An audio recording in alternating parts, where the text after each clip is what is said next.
accident, you need a lawyer, and you deserve an advocate. Because every accident has a ripple effect. It affects your time, your health, your ability to make money, everything. That's where the advocates can help. Speaking with an attorney is simple and 100% free. We're available 24/7 for your convenience, and we'll take on the claims process so you can rest easy. Because you're not just a client to us, you're a person, and you deserve the best help you can get. You deserve an advocate. This is The Monty Show, the truth in sports talk streaming. When you want unbiased opinions about your favorite team without the spin, all you have to do is find The Monty Show, streaming live and available 24 hours a day, 7 days a week on YouTube. And now, here's Monty. Hey, The Monty Show live on Tip-Off Thursday. The madness begins. I don't know. The Monty Show live on March 20th, 2025.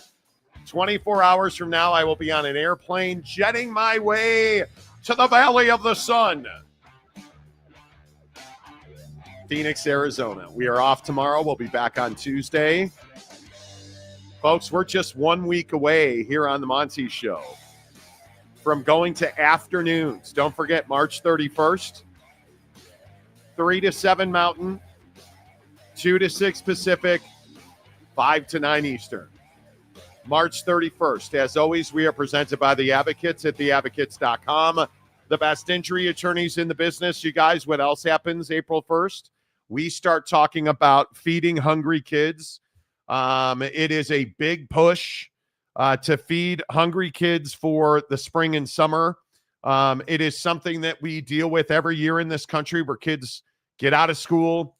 They don't have the ability to have those school lunch programs anymore. That's why the advocates are putting resources, energy, effort, money into our communities to feed hungry kids. That starts on April 1st.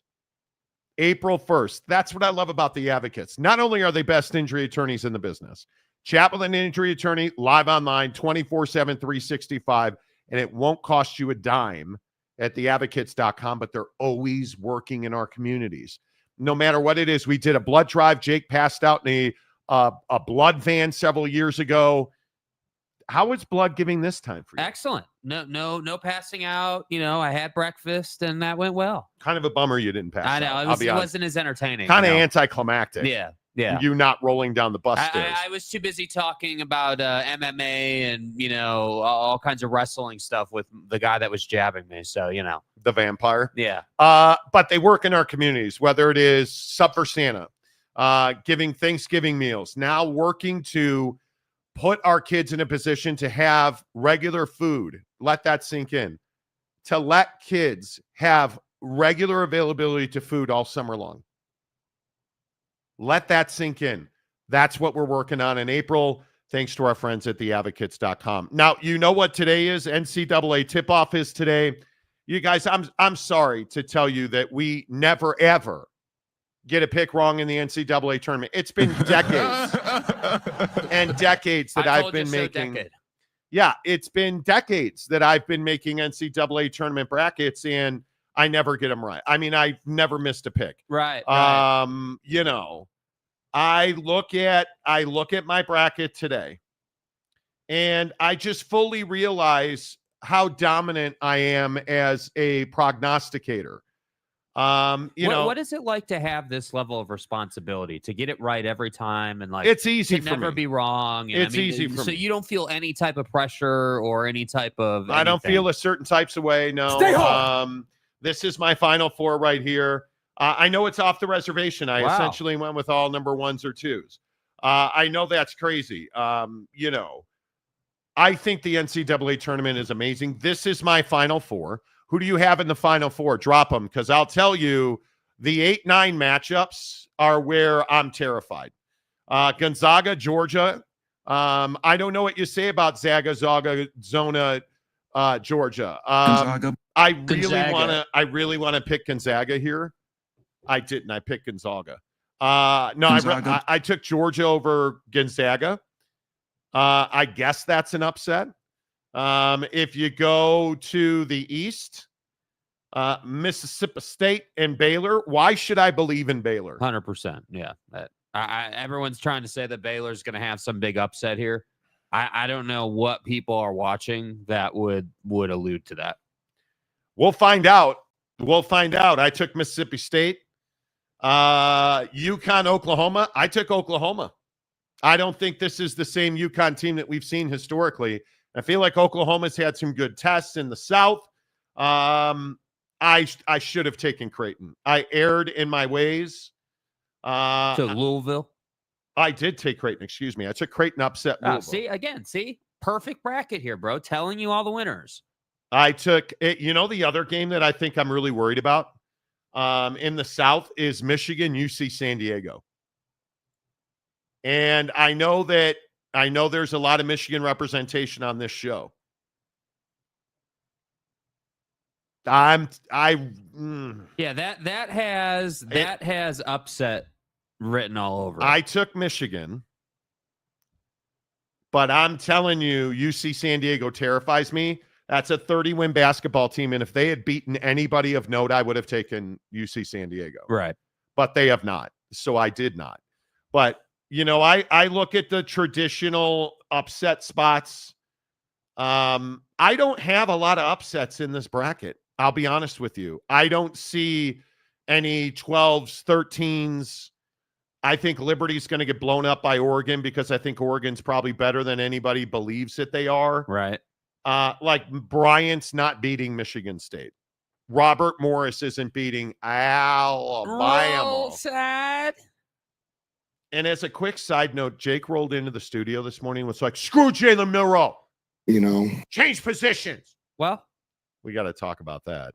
Yeah, Corey, I don't have a 12 upset. I don't. And Colorado State was the one I was looking at. But if we start looking at the real opportunities, I could see the one that really you should be looking at is Grand Canyon versus Maryland. Right. Grand Canyon's a legitimately good team. Legitimately good. But other than that, like McNeese is not beating Clemson. Memphis is a really good basketball team. A really good basketball team. I'll admit, and I know that Colorado's 1.5 in that game. Colorado State is yeah. minus 1.5 in that game. Yeah, I know. We'll see. I don't know. I have no idea. I think I will probably not get a single game right in this bracket. I think this year's bracket is definitely a bracket where there's not obvious upsets, but I still think we're going to get upsets, and it will be more dramatic than it's been in years past. I think, you look at like UNC Ole Miss, nobody's giving UNC, a great look in that game. Most people think that Ole Miss is gonna cover that and win that game. But yeah, you look around the bracket and there's not like a ton of obvious, hey, this is got upset, just written. Yeah, I don't buy it. I don't believe it. Yeah. I think. Yeah, I don't know. We'll see. I think it is going to be really interesting to see how all this plays out. How many brackets are you guys doing? Because I know that there are people that do like 10 brackets every year. This too. And like, do you guys just do one bracket? Do you do like 10 brackets? And for the people who do 10 brackets, on your 10th bracket, are you choosing all the losers to win games from your first bracket? Or like, what's the strategy here? Stop. Oh, well, look at this bracket. This is my 78th bracket. All upsets, and I got one right. Schemers trying to control their little world. There's always that guy who will play like 50 brackets. Yeah. And then there'll always be that guy who will have like 5 right in the first round. Be like, oh, man, you guys should see my bracket. Pure domination. Yeah, pure domination. Yeah, dude's got like 50 brackets, and he just has one that happened to be right. Oh, no. He's like, there's a lot of dudes in this country who don't fill out brackets and like, dude, I told you. What did I tell you about Ole Miss beating Carolina? I really, if I'd have done a bracket. I studied that. They have 13 quad 7 wins and only 4 quad 68 wins. You put that together, and it spells Ole Miss beating North Carolina. That's how I did my formula. Yeah, and I was talking to Bob in the old ops building, and he disagreed with me, but I told him, you better look at my bracket because I know. These quad 7 wins really matter, and nobody believes me. Yeah. That's what always happens. That's the guy that you show up at work and you bring a shovel and you just shovel that guy right in the face. Yeah, but I'm being serious. If you're rolling into the office today, like legitimately, if you're rolling into the office today, do you still print your bracket out and talk to your boys at the office about it? Is that still a thing? I don't. But then again, do I really go into an office? I really don't. No. But I don't know. It's interesting. So really, I think there are no surprises in my bracket. I'll be honest with you. The games I've really struggled with, all the 8-9s. I don't know why I believe in Baylor, but I think Baylor's going to run into Duke. I think Duke is the shakiest one in this bracket. The shakiest number 1 seed is Duke because of Cooper Flagg's injury. If Cooper Flagg is healthy, that's a really dominant team. Yeah. And if Cooper Flagg is going to have a bunch of tape and he's going to take the needle in the ankle, they're going to be in trouble. That's HIPAA. I think Arizona has every opportunity to make a long run. Akron and Oregon is not a world beater route to the Elite Eight. Well, and I think when you're looking at the bracket, it's teams like Arizona where we sit here and we say, hey, can the Big 12 have a good year? Like Arizona is a team that I would agree has a path that they can walk that really should allow them to win a couple of games here at a minimum. And it's Arizona, it's Baylor. Obviously everyone looks at Houston. It's this BYU VCU game, right? Everyone wants to tell you, oh, BYU. You better take VCU. Like I think you have to take VCU because BYU the only way that BYU really goes about winning ball games is if they shoot the 3 at a high rate. Have to be lights out. Yeah. And that's just a really volatile way to go about winning ball games. So that's why I say, like, I think that the Big 12 can get, 3-4 teams to win here in the first round, the round of 64 and move on. But I don't know. We'll see. I frankly, the Big 12 needs it to happen because it didn't happen last year. But again, I have to agree. I don't feel great picking Baylor to win a game.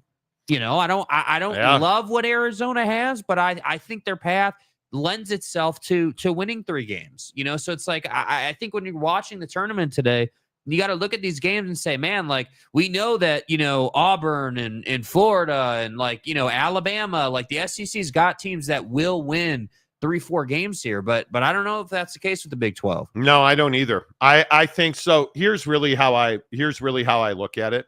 I think the more entertaining, the East is pretty interesting. I think VCU is going to beat BYU. I think St. Mary's Vanderbilt is a very interesting game. Everybody's got Vandy. I'm taking St. Mary's to win that game. I think St. Mary's loses to Alabama, so good luck to you. I think that's a very difficult quad in this bracket because you're going to have to go through Wisconsin or Alabama, and both those teams are very good. But my Sweet 16, Duke, Arizona, and Wisconsin, Alabama out of the East. In the Midwest, I think Houston is the best team in the tournament. That's the best team. Houston or Florida, one of the two. I think are the two best teams I've seen in this tournament. I think Houston beats Edwardsville. I think I'm taking Georgia to beat Gonzaga, and I think Houston's going to beat Georgia. I think that's a really interesting part of this bracket. So where do you have Florida losing in their path here? Final Four. In the Final Four. Final Four. Okay. I look at Florida coming out of the West. Florida gets Norfolk State. They win that game. I think they get Oklahoma, who I'm picking to beat UConn. I like Florida over Oklahoma. Yeah. I think they run into Memphis in the Sweet 16 in what is going to be one of the games of this tournament if it happens. And I'm taking Florida to run into Texas Tech in the Elite Eight to go to the Final Four. Yeah. And I love Texas Tech's route, although how much value do you guys put on St. John? I think St. John's is a very interesting brand. Obviously, Rick Pitino, who has sex with women in Italian restaurants, is a very interesting coach. He does. Check the lawsuit. And with all due respect, Yeah. I think St. John's is a very interesting story. I think that St. John's is a team that probably isn't as talented as Tech is, let's say, but because it's Pitino, and because it's his first, what is his first season there? Second season there. And they're back in the tournament. I mean, clearly he's got them playing good basketball. So, I worry, about, a Big 12 team playing, the St. John's of the world when it's Pitino you're playing against, because, he may be a degenerate and he may have made some really poor life decisions. But the guy can coach a basketball team. There's no question. He is 50-17 in 2 years at St. John's, 29-11 in the Big East, and now obviously Big East champions. And his route's very interesting. If they can win their second round game. Okay, so let's project a little bit. Kansas or Arkansas? I think I'm probably going to take Kansas. I mean, you have to. I think Kansas. It's a very tough game to pick. Kansas, Arkansas, 7-10. Very easily, Arkansas could win that game. There's a lot of games in the tournament where you're like, dude, I could see it both ways. Yes. That doesn't happen for me because, again, I don't ever get picks wrong. Right. It's perfect bracket. Kansas, Arkansas. I'm taking Kansas, so that gives us Kansas and St. John's in round 2, and I'm taking St. John's to win that game. And I've got Texas Tech beating UNC Wilmington, Missouri, and then St. John. And I've got Florida and Texas Tech in the Elite Eight out of the West. And then we go to the South, which I think is one of the most difficult brackets to pick, because I've got Auburn, I've got Creighton beating Louisville, and I've got Auburn beating Creighton to go to the Sweet 16. That Michigan UC San Diego game, you have to take Michigan. You have to, but it's not again, a conversation. It's another one. Like if I had a piece of paper in front of me looking at this bracket, and I've got my red highlighter, that's one of those games I'm highlighting. Is hey, if my bracket busts on that game, I'm going to live with it. I mean, you have to take Michigan, but I would not put it past Michigan to choke in that matchup. I would agree. I just, when I look at it, and you start seeing what, I don't know, it's probably aggressive to, I don't know, when you look at the bracket, it's probably aggressive to say that UC San Diego is going to give them a run. But again, that's a 30-win team that hasn't beat anybody. Yeah. That makes me nervous. So I think I know I'm taking Michigan. I've got Michigan losing to Texas A&M in the second round, because the other thing about Texas A&M that I find so interesting is nobody's talking about Texas A&M. And I think we all agree Texas A&M's an afterthought in the SEC, right? Yes. But if you start looking at the way that Texas A&M came down the stretch, they were terrible down the stretch. And they lost to, in order, Mississippi State, Tennessee, Vandy, Florida, and then they beat Auburn, LSU, and lost to Texas. You don't know what you're getting out of Texas A&M on the regular. Yep. Right? So if they stay hot and if they're the team they were in the SEC tournament, I think they're going to beat Michigan. But it's no slight on Michigan. Right? We were just buying cheeseburgers for hungry kids. Yeah, dude. Middle of winter, you know, kids were starving. We had to take care of people. I don't think it matters. Auburn is the best team in that bracket. 100%. When they're playing good football. So I've got Auburn. I've got Texas A&M beating Michigan. Auburn beating Texas A&M. And then my biggest question is I took a huge risk on Iowa State. Full disclosure. I took a huge risk on Iowa State. And I hope they are healthy, and I hope it pays off, because I've got Iowa State beating Lipscomb, which was There was nothing to think about. I took Iowa State as an auto pick. I've got Iowa State becoming it's America's team. America. When they beat North Carolina. Got to be America's team. And I've got Iowa State losing to Auburn. So I like that. Yeah, I think Iowa State beats Michigan State and Iowa State loses to Auburn. Yeah. Michigan State's going to be very good. They're going to, well, if they get by Bryant. Right. They're going to beat Marquette, and then I think in one of the games of the tournament, they're going to lose to Iowa State. So, see, again, that's another Big 12 matchup that the Big 12 really needs to win that ball game. Yeah, I'm stoked about it. All right, let's see.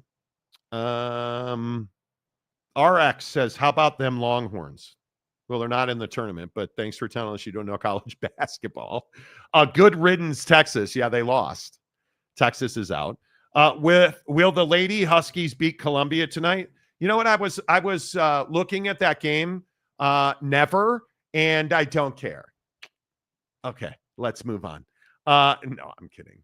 Yeah, they're gonna win. They're gonna blow them out, dude. I mean, I would feel really good about. You mean the Connecticut Huskies? F around and find out. Oh, you mean the Connecticut Huskies? My bad. Yeah, no problem. Connecticut. Yeah, he 100%. He does not mean UConn. I'm a jerk. D-Rock Irish, horns down. Alabama State for the Cinderella. Are you being serious or are you just pulling one out? Because if they beat Auburn, that would be the greatest upset in the history of the NCAA tournament. If a number one goes down to a 16, that'd be the single greatest upset in the history of the tournament.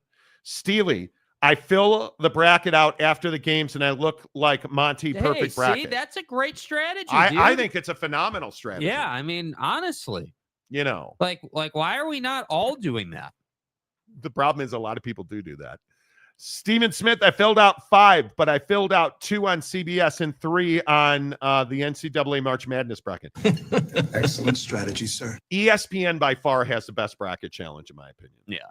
You know, UW fan Jim, on a good year, I will do well in the first round, but I think it was the late 80s since I did really well. Do you guys, so in high school, how do I put this gently? I may have collected funds at certain points based on who won and lost games. Pump those numbers up. Those are rookie numbers in this racket. In all sports. I may have, you know. Such as in like. The single greatest year of my NCAA tournament, and I don't remember, I want to say it was 1989, the year Oklahoma won the NCAA tournament. I was in a huge pool, pool at I'm pretty sure it was Stevenson High School in good old Prairie View, Illinois. Yeah. Right. And nobody had, where is their final? Maybe I was wrong. I thought it was 89. Anyway, the year that they went to the final, and I'm just telling you that I dominated with Oklahoma that year.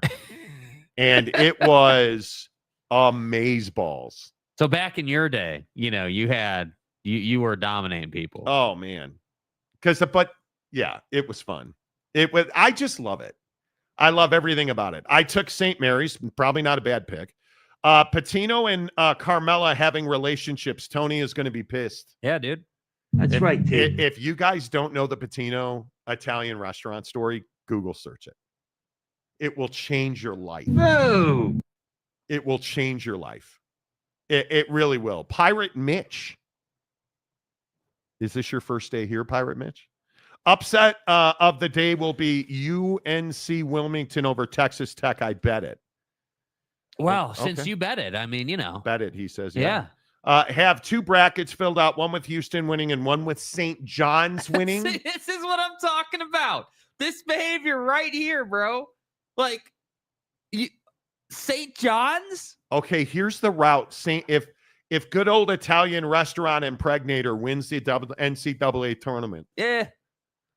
Omaha. Probably Kansas. Probably Texas. They would have to beat Florida.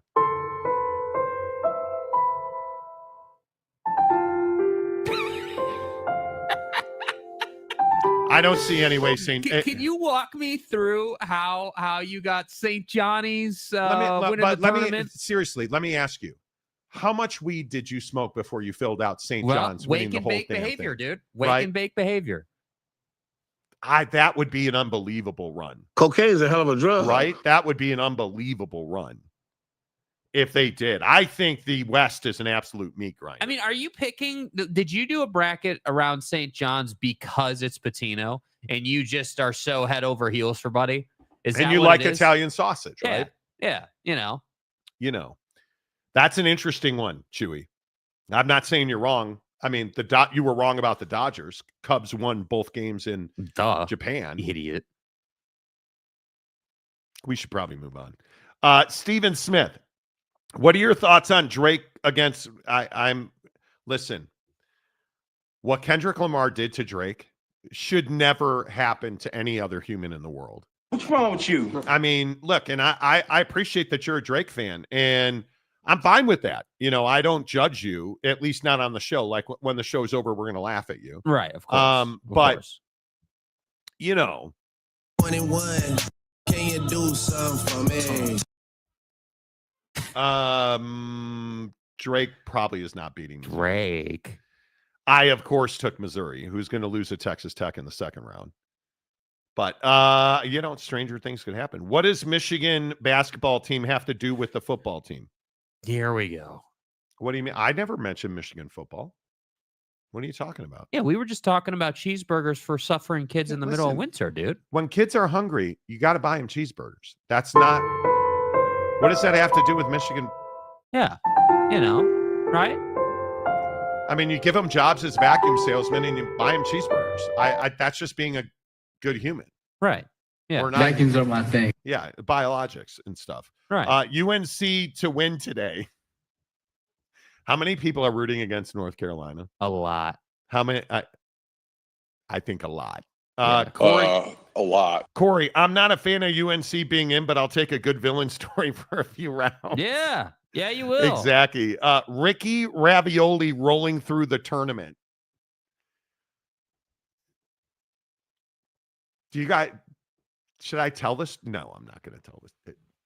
Rick Pitino allegedly. Raviolied a woman. And then paid to unravioli that woman. You just have to start stroking guys. And it's a pretty good sauce she got there, Ricky. Tyler Stout.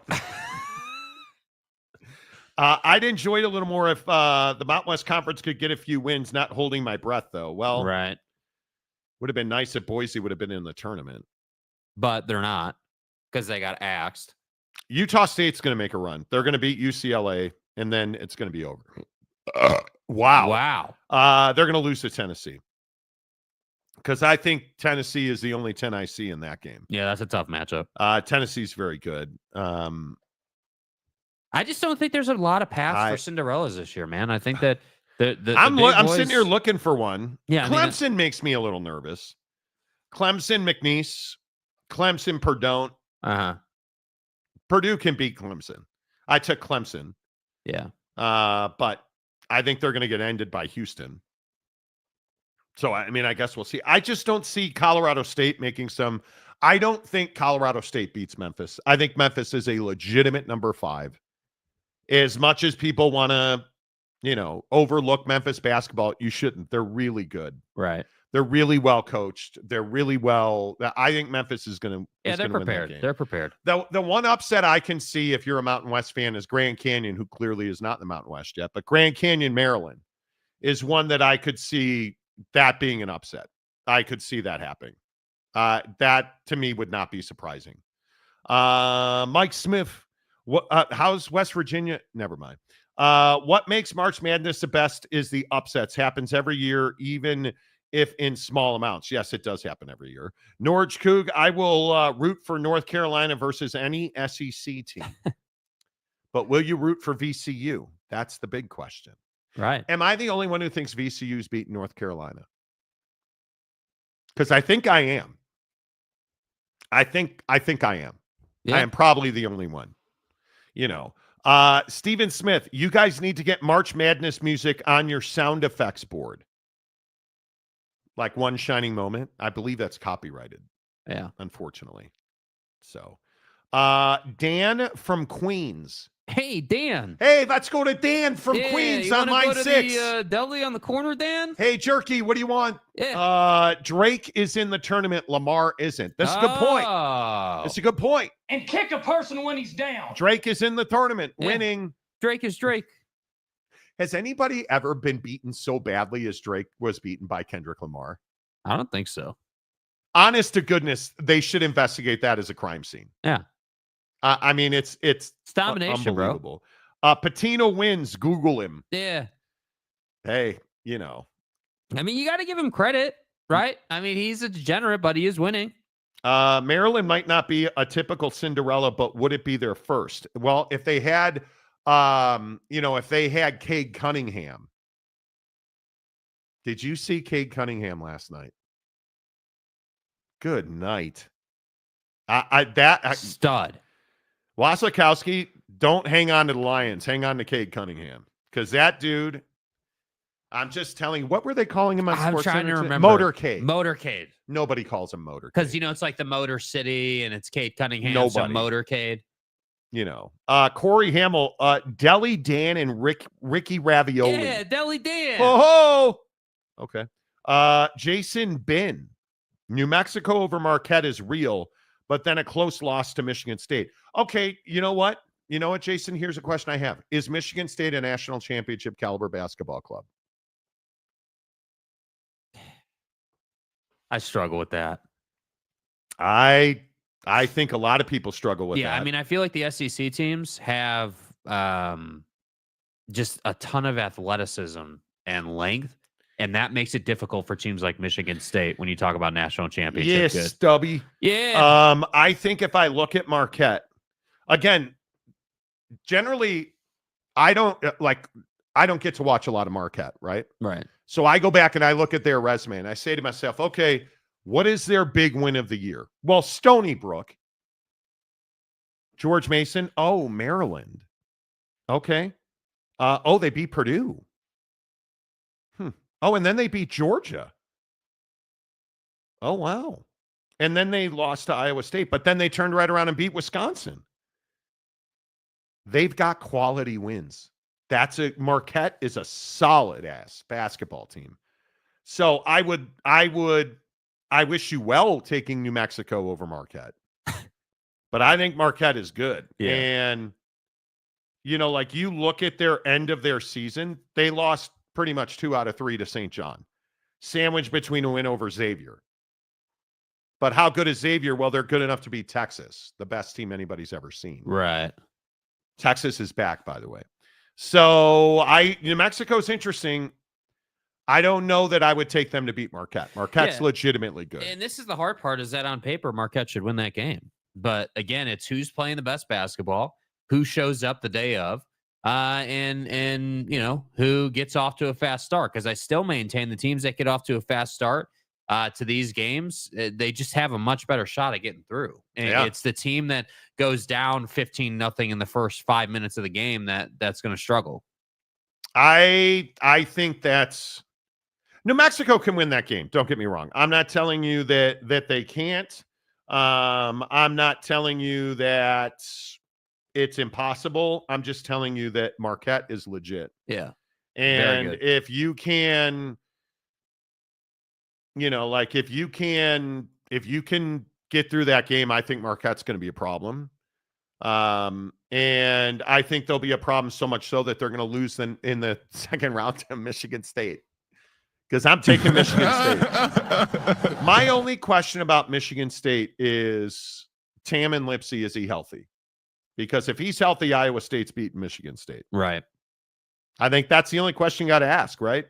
So I love that one. I think a lot of people are in on the Yale Texas A&M game. I see a lot of that. I don't know about that. I was blown away to read that Grand Canyon has 100,000 students. I think Grand Canyon's one of the least known stories in the country. Grand Canyon built a campus in the middle of the worst part of Phoenix, Arizona. Right. They have 4 walls that surround their campus. Do not go outside of those walls.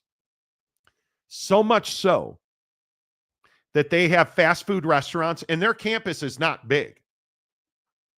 Inside of that campus, they have fast food restaurants, medical facilities. Anything you need to leave the campus for is already inside the campus so that you don't get murked the minute you step outside the gates. Yeah. But what's inside those gates is, I don't even know how you describe it. You guys remember the Book of Eli, the movie, The Book of Eli? Yes. Where you go outside the city, man, and there's hyenas everywhere. Wild. But when you're in the city, we gonna regulate. Yeah. That's exactly what Grand Canyon is. And Arizona State particularly does not like Grand Canyon because they've stolen a lot of their luster. Arizona State, yeah.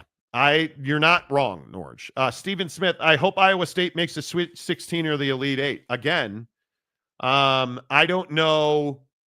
I mean, they certainly have opportunity, right? There's no question that they have some opportunity, but Iowa State is a team, in my opinion, that has to play well. They can't afford to play like mediocre basketball by their standard and just kind of skip their way through, right? They have to play their best basketball, execute, shoot well, do what they do to be able to move on. And that's the other way I look at brackets is, hey, if this team plays a mediocre game by their standard, what happens? Do they lose or do they win? And I think Iowa State's that team that would lose if they play mediocre basketball by their standard. Well, without Keshawn Gilbert, you're not as good as you would have been. Yeah. But just looking at Lipsy's status, it looks like he's moving in the right direction. That they think he'll be ready to go on Friday, which is huge. I mean, yidge. Matt Ritson, Troy Taylor. Ooh, this is an ugly story now. Did you guys hear about this? He allegedly said what he said, which is one of the best drops we've ever had, but it's not on the show anymore. I don't know why you would have to ask other people, and I'm not pointing the finger at anybody. Yeah, I mean, I don't know what we're. Troy Taylor is under investigation for bullying a female staff member, and those are ugly details. And I would, not a good look. No, most of the SEC will be out after the second round. Okay, let's talk about it. The Big Ten homerism comes through big time. Mississippi State or Baylor? Okay, I've got Baylor. So I don't even think that game will be close. Vandy or St. Mary's? I've got St. Mary's. Alabama or Robert Morris? Alabama's going to the Sweet 16. Yeah. So I would have to disagree with you there. Gonzaga, Georgia. I've got Georgia, and I've got Georgia losing to Houston. So after the second round, okay, they'd be out. That's not incorrect. Kentucky and Troy. I've got Kentucky going to the Sweet 16, beating Troy and Illinois. So I would disagree with you. The only 10 I see is going to lose to Kentucky it's going to lose to Houston in the Elite 8. So I would disagree with you there. Arkansas, I think, is going to lose to Kansas in the first round. So I would agree with you there. I think Missouri is going to lose to Texas Tech in the second round. So I would agree with you there. And then Florida, I have Florida going to the final. So I would totally disagree with you. I would disagree with you there. The Final Four losing to Auburn. Yeah, I just think the SEC has got a lot of options in this tournament. And I've got Auburn losing to Houston in the final. So I would disagree with you there. Texas A&M losing to Auburn. So I would disagree with you there. I don't know. I think the SEC was not accidentally good. Yeah. The SEC is not accidentally good. Those are legitimate squads on that roster. So Gonzaga would be the upset of the second round. All right. How good do we think Gonzaga is? Gonzaga, your mama, her daddy. I like Gonzaga. I think I've got Georgia beating Gonzaga in round 1. So I like that pick a lot. Again, I think you have to go on what did Gonzaga do when you play in a small conference? What did Gonzaga do in their big games? Well, they beat Baylor. Arizona State sucks out loud. They lost to West Virginia. They lost to Kentucky. They lost to UConn. They lost to UCLA. They lost to Oregon State. They lost to St. Mary's twice. Is this your same traditional powerhouse? Gonzaga, call me Gonzaga Bulldogs? Gonzaga. No. Right, I'm a dick. I get it. Gonzaga. Ike can score. There's no doubt about that. Right? That is a stud. But the drop-off after that is pretty steep. Right? And I think Khalif Battle, I actually think Nolan Hickman's probably their best. I would probably take him over if you said I need a bucket. Give me Hickman over Battle. It's close. But I just think that Hickman shoots the 3 better. The fall off is precipitous. Yeah, and I also think that Georgia has shown us quality against Auburn and several other great SEC teams, and that makes me nervous when you're talking about Gonzaga trying to, overcome Gonzaga trying to overcome. I like Gonzaga. Overcome, the SEC. And I think that, that's why, because by anybody's measure, Georgia would be considered a secondary SEC team this year, right? Like, obviously, I think we can all agree Florida and Auburn are the top dogs in that conference. And then you've got the Georgias of the world and the Alabamas and, and I think, again, like I've been referencing the last week and a half, the Georgia-Auburn matchup was a great game. And watching that game, there was a lot of tactical stuff that happened in that game, a lot of adjustments. So I feel more confident that that Georgia can go out and win that matchup than Gonzaga. And a lot of people point to the 9 of 11 losses. But let's look at that stretch. Tennessee, number 1 Auburn, at Arkansas, at Florida, they beat South Carolina. At Alabama, loss. LSU, win. Mississippi State, Texas A&M, Missouri, Auburn. They lost to some really good teams. Yeah. Those are in that stretch. Obviously, Auburn twice. But you lost to 5 of those losses are to some of the best teams in the country. And then, obviously, the one that everybody points to is you lost to Oklahoma in the tournament, which you don't love. But I don't know. You're tested. That win over Georgia's win over Florida was not accidental. That was a tooth and nail game. I think Georgia's going to beat Gonzaga. That's why, and honestly, that's why I took Georgia to beat Gonzaga. And I know hey, that's why the tournament's great, right? Rectally speaking, I could be totally wrong. Of course. There's no doubt about that, right? But I think that's when I look at Georgia Gonzaga. That's why I took, Wasikowskinator. That's why I took Georgia. This is why. Yeah. Which conference had the best chance at a championship? I think, it's pretty clear who I picked. Right? Did anybody notice a trend here? Yeah, we're talking about chances. The SEC's got the best chance. I have 3 out of 4 SEC clubs going to the Final Four. Yeah. And I don't have if we look at that, honestly, Houston's route, I think, is pretty clear. Their biggest match is going to be the Elite Eight against Tennessee.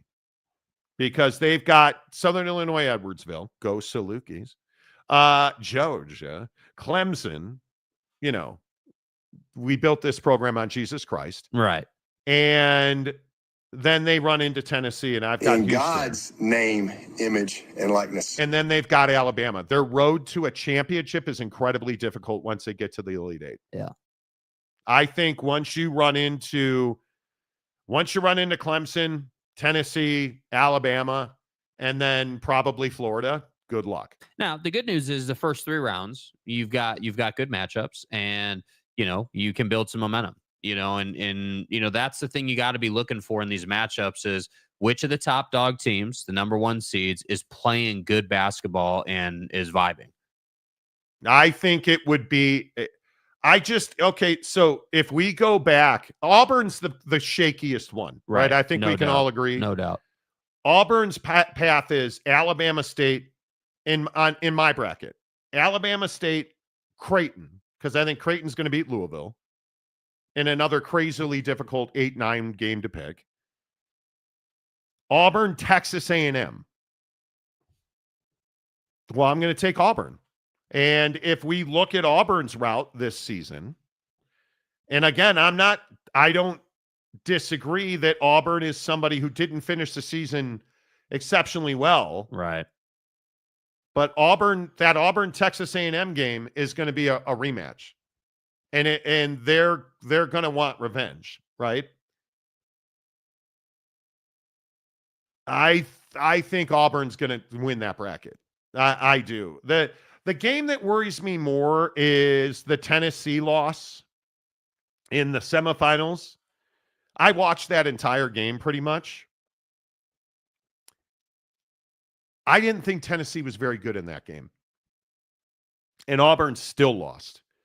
And they lost because they shot 28% on 21 three-pointers. Yeah.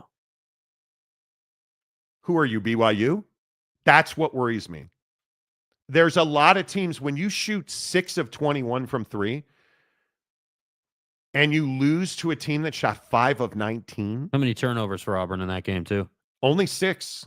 That's why I'm saying that's what worries me. That's what worries me. So we didn't turn the ball over and we didn't shoot the 3 well and we got out rebounded, but we out assisted them. We won that game, right? No, you lost 70-65.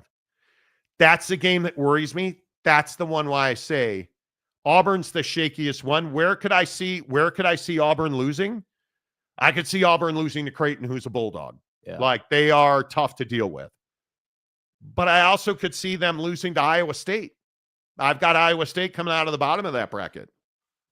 But I could also see Iowa State losing to North Carolina.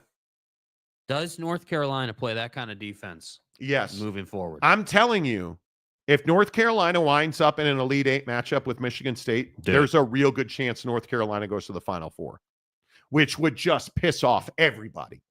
Bro. And as a North Carolina fan... Oh, I'm here for all the smoke. That North Carolina should not be in the tournament. Okay, great. Let's move past that now. Screw West Virginia. Yeah. Look, John Denver's dead. Let's all move past it. North Carolina is going to beat Ole Miss. Right. I don't think they can beat Iowa State because Iowa State can lock you down. And R.J. Davis has to score 800 points that night if they're going to beat Iowa State. Stranger things have happened. Yeah. But I think the SEC is legitimately good because that conference beat the hell out of each other. And they're tested. They're ready. Iron sharpens iron, man. And I think that the SEC is legitimately good. Yeah. That Gonzaga drop always brings a smile. Yes, it does. Yeah, it is. Gonzaga. Gonzaga. When the commissioner doesn't pronounce your name right, I like Gonzaga. I'm going to guess Teresa Gould and say, "Hey, it's Teresa. I'm looking for Gonzaga, please." Gonzaga. Hi, we'd like to invite Gonzaga. Gonzaga. Stephen Smith, a member for 19 months. Nice. Stephen, how good is Iowa State right now? I feel that the SEC will have 3 teams left in the Sweet 16. We'll see. TJ Beck. Is Houston the modern Phi Slamma Jamma? My goodness, the talent back in the day. You know the problem if you play Houston? Yeah, you're going to lose. Houston's that team that frustrates you. And Houston frustrates you if you go no further than the BYU game. And you look at the team stats in the BYU-Houston game. Houston can beat you any number of ways. Right? BYU won the rebounding battle, and didn't miss a free throw. So they won that game, right? No, they got blown out by 20 when they didn't miss a free throw and they out-rebounded you. And why did you get blown out? Because the perimeter defense that Houston plays is elite. They can guard you. They are in your jock on the three-point line because you can't go by them. Yeah, there are a lot of times where you got 5 seconds left on the clock with nothing happening on offense. How many assists did Houston have in that game that they won by 20? How about 8 total? 8. Not 8 in the second half. Not 8 in the last 5 minutes. 8 the entire game. How many blocks did they have? 7. They almost had more blocks than they had assists. And they won by 20. So, but wait, they're big and they're strong and they dominated the paint, right? No, they got beat 26-18 in the paint and won by 20. Nobody talks about that with Houston. You go play your game, you're going to lose to Houston. Yeah. Because they don't need. Yeah, I love Houston. Yeah, the thing is with Houston, because of the defense, they don't have to shoot the ball exceptionally well because what they're going to do is they're going to suffocate you on the defensive end and cause turnovers and tire you out. And that's going to give them extra possessions. And there's a lot of times, like in the BYU game, there must have been 7-8 instances where there were like 5 seconds left on the clock, and BYU had to take a terrible shot or try to create an assist that led to a turnover that leads to an easy bucket on the other end. Like that's why Houston's good. It's not just that they have the talent; it's that they execute on the defensive end. And if you do that in the tournament, you're going to go far. There's no question about it. I think, when you're just chilling in the cut and you're like just Patino style, or like what are we talking about here?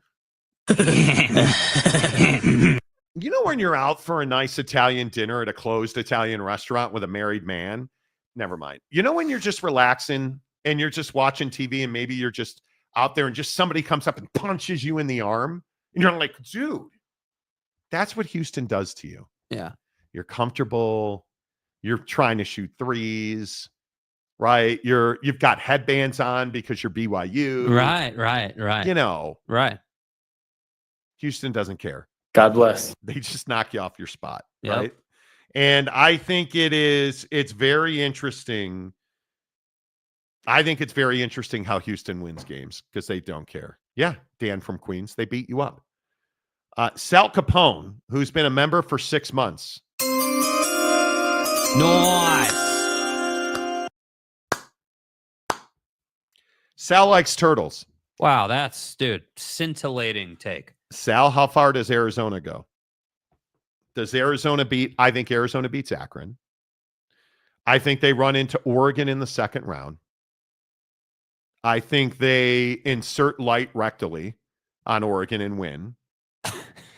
And hydroxychloroquine. It's the only thing that came to mind. Bro. And then I think they lose to Duke as long as Duke has Cooper in the pooper. Yeah.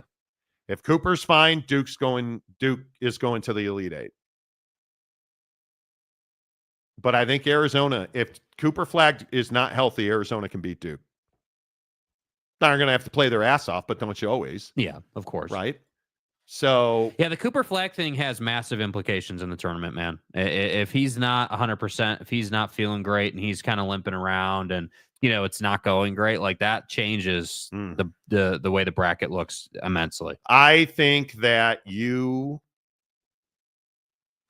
don't come back from that kind of ankle injury. Did you guys see Cooper Flag twist his ankle? Yeah.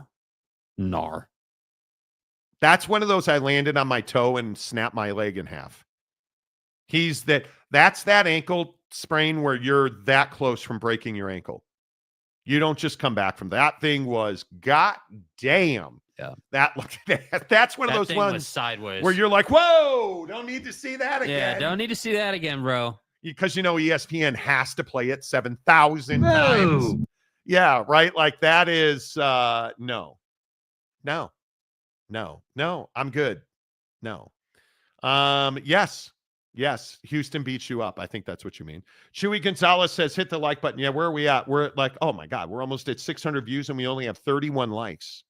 Come on, let's go. Yeah. Hit the like button.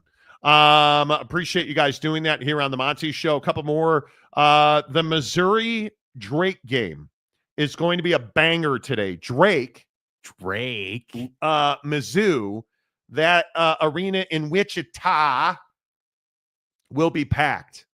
Des Moines. Yeah. Nothing good happens in Des Moines. Honest to God. Like, is somebody explain to me, other than the Iowa Cubs, can anybody explain to me whatever good has happened besides, I mean, dentists there make a ton of money. Right. But can you explain to me anything that's ever good come out of Des Moines, Iowa?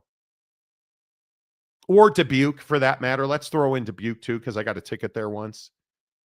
Like, no. Nope. There really isn't. You know. Mike Smith. Yeah, some refs are bad for teams that play physical. Big 12 teams have been hurt by that before. A lot. We'll see how that goes. Corey Hamill. Corey D. Stay hard. Stole my thunder from me becoming a member yesterday. Can I please have the soundbite? Which D are you referencing? Stop. Why do you say stuff Is it like possible that? they could ride the D? Why do you say stuff like that? Well, I mean, it's a legitimate question. Corey D's upset that we did not recognize his greatness or the greatness of his D. You got to get stroked. Apparently. Which is fine. Which is just fine. You know. Yeah, I mean, Corey's D got recognized, you know.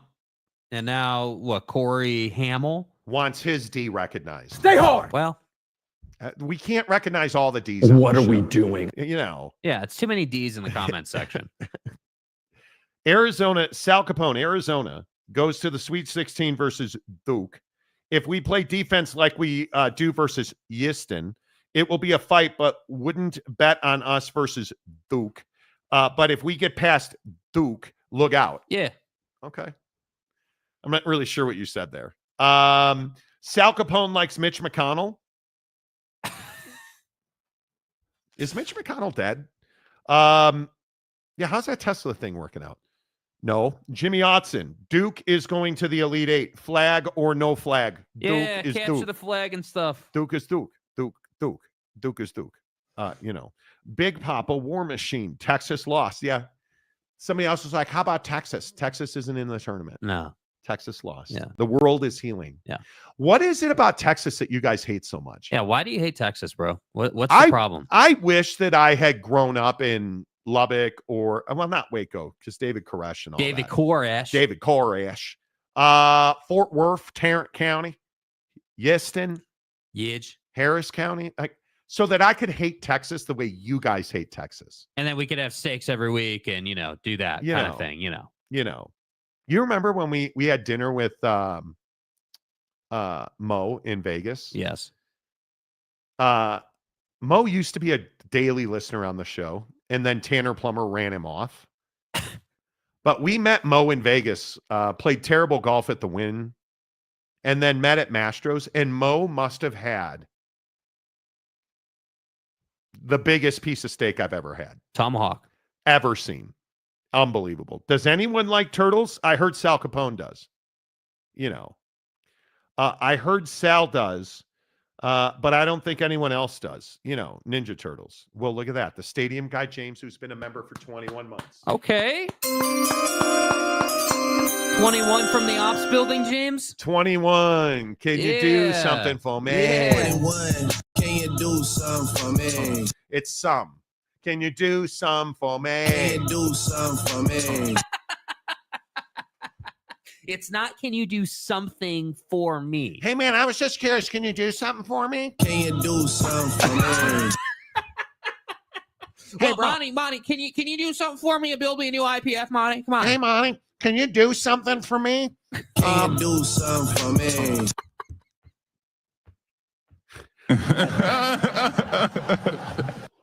I also picked Houston to win it all. I also got my wish, and Oak State is at SMU on Sunday. Wow. Wow, dude. Man. I mean, just Wow. Truly incredible, bro. Bucky's rejoice. Dude. It really hit me. Like, wow. You know what I miss? I miss Oak State James trying to coordinate meetups for the Monty Show at Bucky's in like Baytown, Texas. Hey, why don't you guys come down to Baytown? You know, we could, I'll show you the outline for my book about pedo priests. And then I'll show you like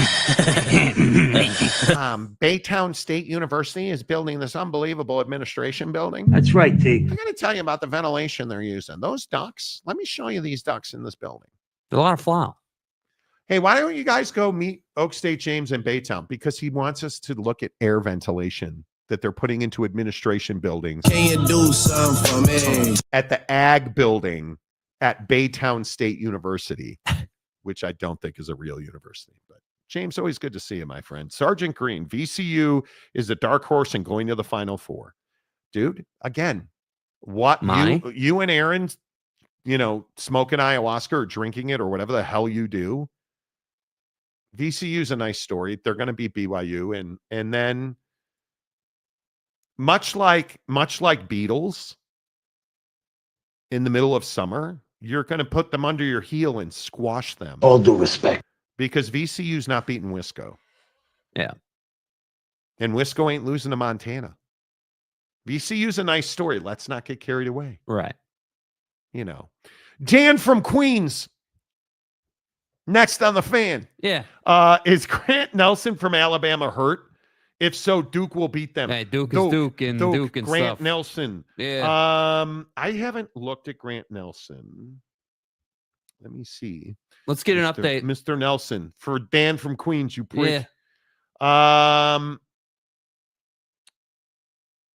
I think Grant Nelson is good to go, it looks like. Nate Oates on Monday provided a positive update on Grant Nelson's groin. Hey, coach. I'm sorry. Nate Oates on his Hey Coach radio show. Nice.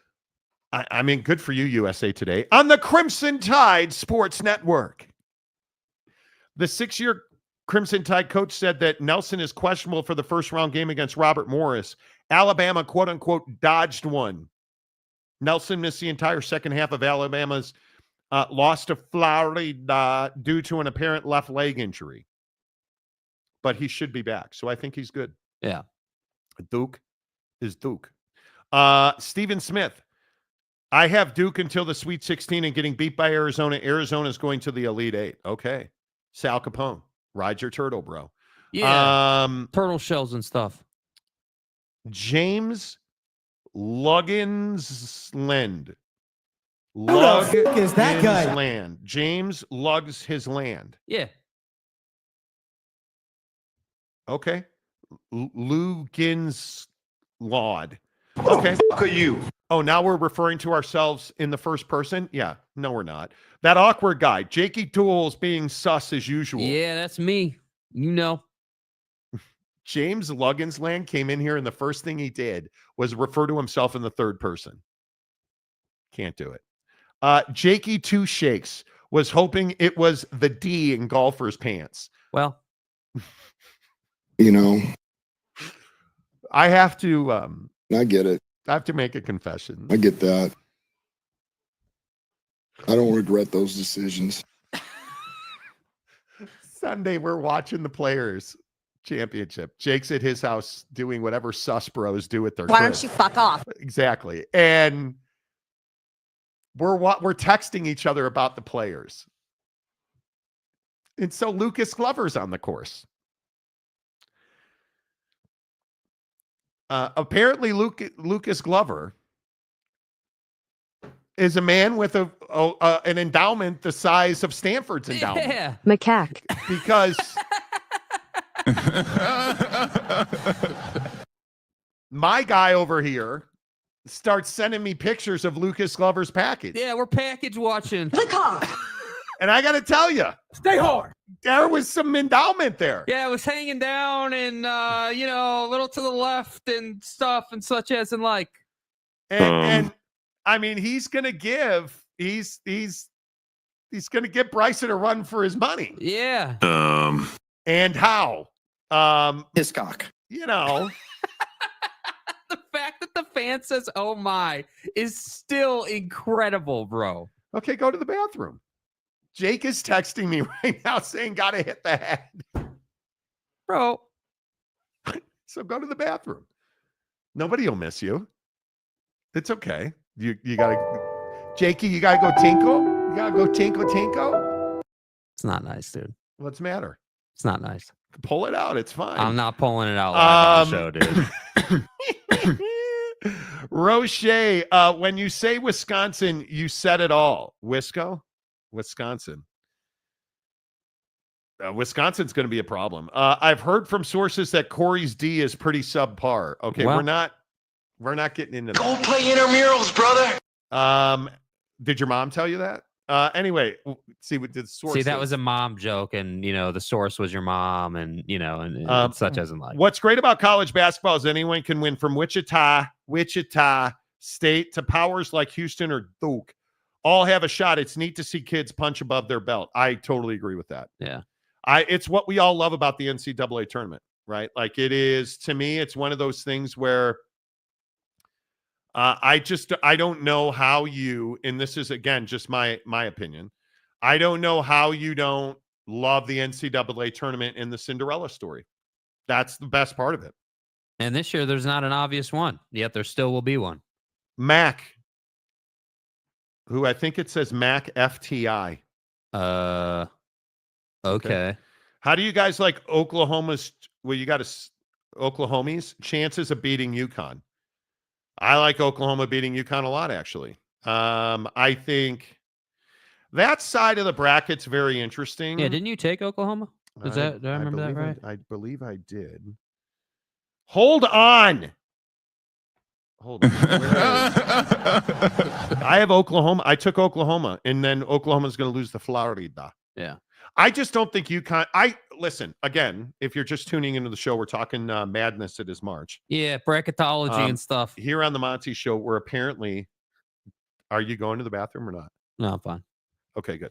We're talking about the 8-9 matchups in the NCAA tournament. I think UConn's just not the same team that it was. I think this is a transitional year for Dan and the boys in Hartford, and I just think you have to recognize that. And I think Oklahoma is better than most people give them credit for. So yeah, I think they can win that game. Ferris already got filtered. What did you? One comment today, Ferris, and you got filtered. The only good thing from Des Moines was Slipknot. I hate this Des Moines, Iowa. I hate Iowa in general. Iowa's not great, That awkward guy, they hate Texas because they couldn't get into Texas. Okay, could be. The arrogance of Texas. Many Texans like the Longhorns, but at the same time do not like Austin and calls them tea sippers due to politics. So it's going to be like that. Alabama by 20 in every game, by the way of transitive theory, if they had made the college football. Well, that's what I'm saying. Ferris, I'll give you a chance here. Big 12, Big 10 tournament champ Michigan is only a 2.5-point favorite against UCSD. Why is that? Because Michigan is good, not great. And UCSD is a 30-win team. That's why. Like, if you do, I know it's tough. Never mind. They're a 30-win team. And I think I'll say the same thing I've said 10 times today. If UCSD had beat anybody of note, I would have taken them in this game because I think Michigan's very vulnerable. Even though the Longhorns leaving the Big 12 hurt them financially, many Big 12 fans were happy they left. The definition of diva, the whole horns down penalties and so on. I think the thing that is so remarkable to me is that we continue this thing where, and how do I say this nicely as Jake rolls back on the set?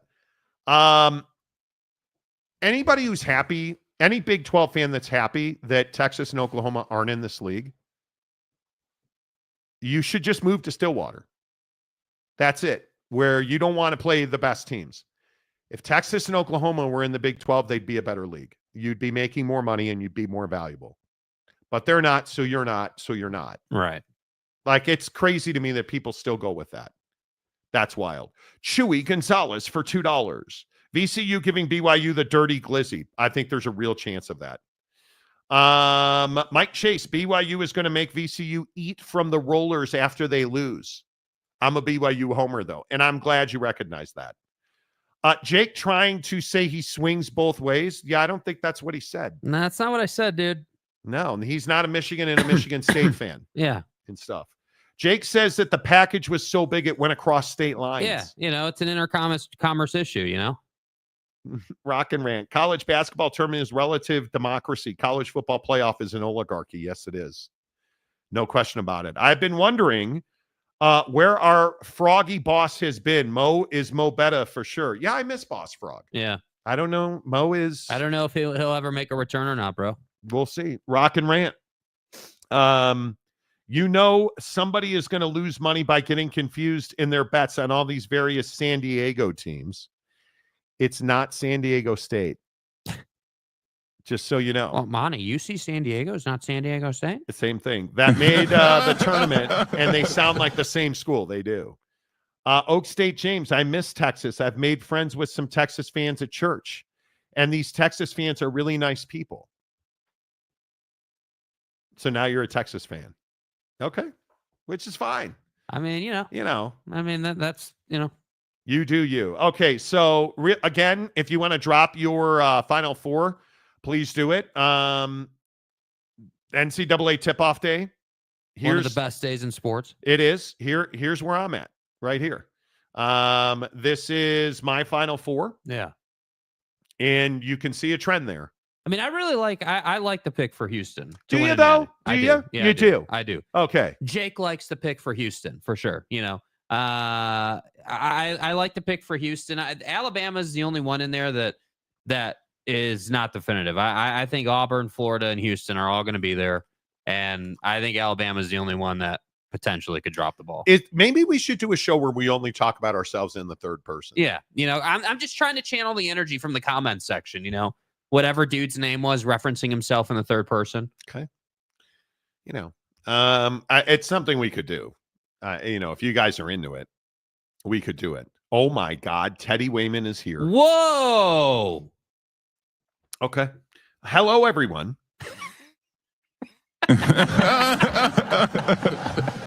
Hello, Teddy. Tell the hose and Draper we said hi. I have to jump in and say I'm going chalk this year in the tournament. Duke is winning it all. Duke is Duke. Hey, Teddy, did you hear the announcement, dude, while you're here? Did you hear the announcement? Back to afternoons. You hear that? Just for you, dude. We knew that we needed your energy back in the chat. Third person. Monty going back to afternoons on March 31st. March 31st, a week from Monday. A week from Monday. Will be March 31st. Will be 3 to 7 Mountain. Yeah. 5 to 9 Eastern. Right here on the Monty Show. Theodore, always good to see you. Very good to see you. Hope you and the fam bam are well. We talk about you. Teddy probably doesn't know this, and it's probably awkward. We talk about Teddy and the Wayman Bros often when we fantasize about having a nicer kitchen. Dilly. You guys probably don't know this. Teddy is part of the Wayman Brothers, who are the best contractors in Utah, right. Like by far, hands down. Right. And we've been contemplating. I at least want to redo all my counters and my backsplash, and I probably want to have them build me a banquette in my kitchen. Right. Replace the hardware on the cabinets. I hate my kitchen. But if we do the kitchen, you know what the wife's going to say? Well, Monty, we got to do the floors, Monty. And I'd be like, hey, Monty, you got to do the floors if you're doing the kitchen. Yeah. Right? Like, I mean, you're just going to do it in one swoop, right? I have the bread to do it. I don't have the desire. I want nothing to do with replacing my floors. Because then once the floors in the kitchen are done, what are you going to do next? You're going to paint. I have no desire to paint. Yeah, that's... Ugh. And if we're going to do it, Just move all your shit into the stuff on the curb, the pod on the curb, and just have them do the whole thing. Go on vacation for 2 weeks. Knock it out. I have no desire to do it. None whatsoever. Yeah. I don't. I just don't. It is so... And I want to do it. I want a new kitchen. I want better flooring. I want LVP in my house. I have carpet and tile that's from 1937. Yeah. I want it. I don't want to go through the process. If I could go to bed and then wake up and it was all done, okay, cool. Let's do it. Here's 10 G's. And that's the thing. It's not even that expensive. What is it? Probably $5,000 to do the counters and the backsplash. It's probably $5,000 more to do the banquette. Probably. Right. Probably $5,000 more to do the floors. Like we could probably swing it, right? Right. I don't want to do it. I have no desire to do it. Corey Hamill, third person Thursdays, could absolutely do it. Maury Alvarez, our great Floridian. BYU can beat anyone but Houston if their threes drop. That, and I think BYU's single biggest problem is they turn the ball over far too much, dude. They turn the ball over. And there's a lot of times where their turnovers are bad turnovers, so they're not in position. Like stupid across the top of the formation turnovers. Yeah. And you're just swinging a ball without looking, or you're just a bad them entry points. pass. Yeah. And so it leads to a very quick break. And so just watch the percentage of threes that go in and how many points they give up off their turnovers. That'll determine most of their games. So Fat Jesus says, good morning. Okay. Marnin. The Hawaiian golfer, live by the 3 and die by the 3. Exactly. 100%. Right. Hawaiian golfer, you'll find this interesting if you truly golf. I doubt you do, but you may. I had them young bucks calling me out in the hitting bays the other night. Uh-huh. I don't think I told this story yesterday. You didn't. I should have. So I was taking a golf lesson the other night, and the place was packed. I play at a course called Glenmore in South Jordan. They have an indoor facility, right? Because it's still 26 below zero, and we're in the middle of Alaskan winter. Did you see the weather next week? Shut up. Don't you love that the weather in the middle of the week is 74 degrees? Yeah. Oh, well, great. We'll play golf that weekend, right? Wrong, because it'll be 40 and raining. Well, Monty, all-time cold front rolling in. 5 inches of snow coming down. I'm so done with it. Anyway, yes, I agree, Teddy. The point is, so I'm taking a lesson the other night, and I actually hit the ball really well. Right. And I was working on shot shaping. That means, so the ball, a cut is called where the ball starts left, works back right. A draw is where the ball starts right, works back left. And I was hitting mini driver, and I was cutting the ball really well with the mini driver, but I was struggling to get good contact. So the ball was going like 175, 180, or 275, 280 with the mini driver. So I pull out my PXG Black Ops driver, and I'm like, okay, I'm hitting a 300-yard cut with my driver. I know I can do that. And I was talking out loud. The guy in the bay next to me, who is shredded, he's like 22. He's got a six-pack. He's got bro locks. Do you even lift? Like this beautiful flowing hair. Like, shut up. He's like, you're never hitting a cut past 275. And I was like, you want to bet $1? He's like, yeah, let's do it, bro. Drilled it. 295. Right back to the middle. Was awesome. Just saying. You know, the young bucks like to come out and chat. James, Oak State James. James is different than Ferris because James can admit he was wrong about Ollie Gordon's punishment and that Oak State was terrible last year. James in the third person. Is that like your Bible verse? Hey, do you have a Bible verse that you guys, live by? Yeah, James in the third person. God bless. Gospel according to Oak State Gundy. Maury Alvarez. I'm a man. You should have the kitchen redone when you're gone for 2 weeks for Christmas. Yeah, we're going out of the country. That trip's getting really expensive. Maybe, I don't know. The Waymans probably don't work on Christmas, but At some point, we're just going to have to rent a pod and move all our stuff out of the lower level and have them redo it all. Because what I'd really like to do is rip the whole thing apart. Mm-hmm. I'd like a little bit bigger of a pantry built in my kitchen. You know what, Frank, the two things I hate about my house most, I have a 3-story townhouse. Laundry's on the bottom level, and there's no powder room on my main level. So I either have to go upstairs or downstairs to go to the bathroom. Mm-hmm. And my master suite's upstairs. So I have to take my laundry from the 3rd level to the bottom level. But if I could do anything in my house, I would entirely just demo the main level, lay new flooring, reconfigure my kitchen, and Yeah. But townhouses are tough to do that because all the infrastructure and utilities run right through the middle of the floor. And does Mrs. Monty know what you were hitting? You were hitting Mini Driver. Just checking. Well, Mini Driver and I have had a long-term relationship. It's called The Secret Weapon. Okay. Mini Driver is an actress. Her name is Mini Driver.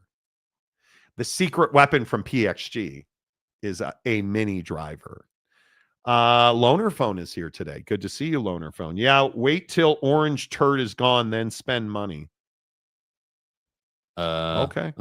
Norge Coog, are you going to Norway? You mentioned planning on going there to snowboard a year or two ago. Did you guys hear about the snowboarder that died at Canyons yesterday up at Park City Mountain Resort? Here's why I don't snowboard much anymore. This dude was on a trail that I've ridden. How many times do you think we've ridden that trail? 10, 15 times at least. Minimum. Like it's our job. A super easy trail. He died because he got buried in snow because the trail has a bank next to it and they think he was in the wrong place at the wrong time. He was riding that trail. The snow came off the bank and buried him in snow. 55 years old, dead. Nah, I'm good. I had a crash 2 years ago at Heavenly in Tahoe. And I went to the chiropractor the other night and he was working on my back. Because I'm having this sciatic thing with my hip because I sleep the entire night on my left side. He pressed on my back and I still feel that rib injury. And then stories like this 55-year-old dying. Yeah, I don't know. I overthink things. But I love Norway. I love that neck of the woods. Yeah. I am going to go to Norway. I just don't know when. All right. Hour number 2 of the Monty Show is always presented by our friends at Prize Picks. We are going to do the first week back. We are going to do a Final Four Prize Picks challenge where we will, you have to open a new Prize Picks account, use the promo code Monty. You deposit $5. They'll give you 50 more instantly. Again, I already have a prize pick working, and man, did I get done dirty by Cade Cunningham last night. Motorcade? Yes, thank you. Motorcade. I got did dirty by Motorcade last night. Yeah. And Austin Reeves. So I thought I had it locked up. When I went to bed last night, I thought I was 3 for 3 on prize picks. Right. And then stupid Cade Cunningham hit a game winner. Cade Cunningham last night was 44.5 points, rebounds, and assists. He finished with 48.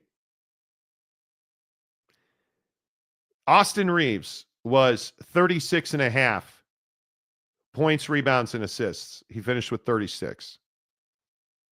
I lost by 2 buckets last night on prize picks. Ridiculous. It hurts. But I also have my RJ Davis pick. If Johnny Broom from Auburn, who's the free pick for the NCAA tournament today, you guys should get in and get it. If Johnny Broom scores a point, your boy cashes. Tips off in 5 hours and 29 minutes. And it's what Prize Picks calls a free pick. He has to score 1 point and you win. Go get it. Open up a new Prize Picks account, download the app, use the promo code Monty.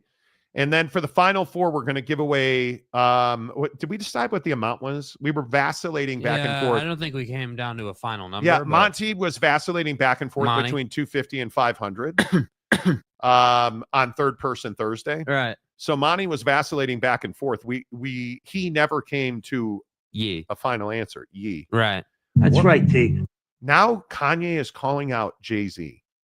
And then apologizing. What an idiot. Anyway, the point is, I think it's easy money today.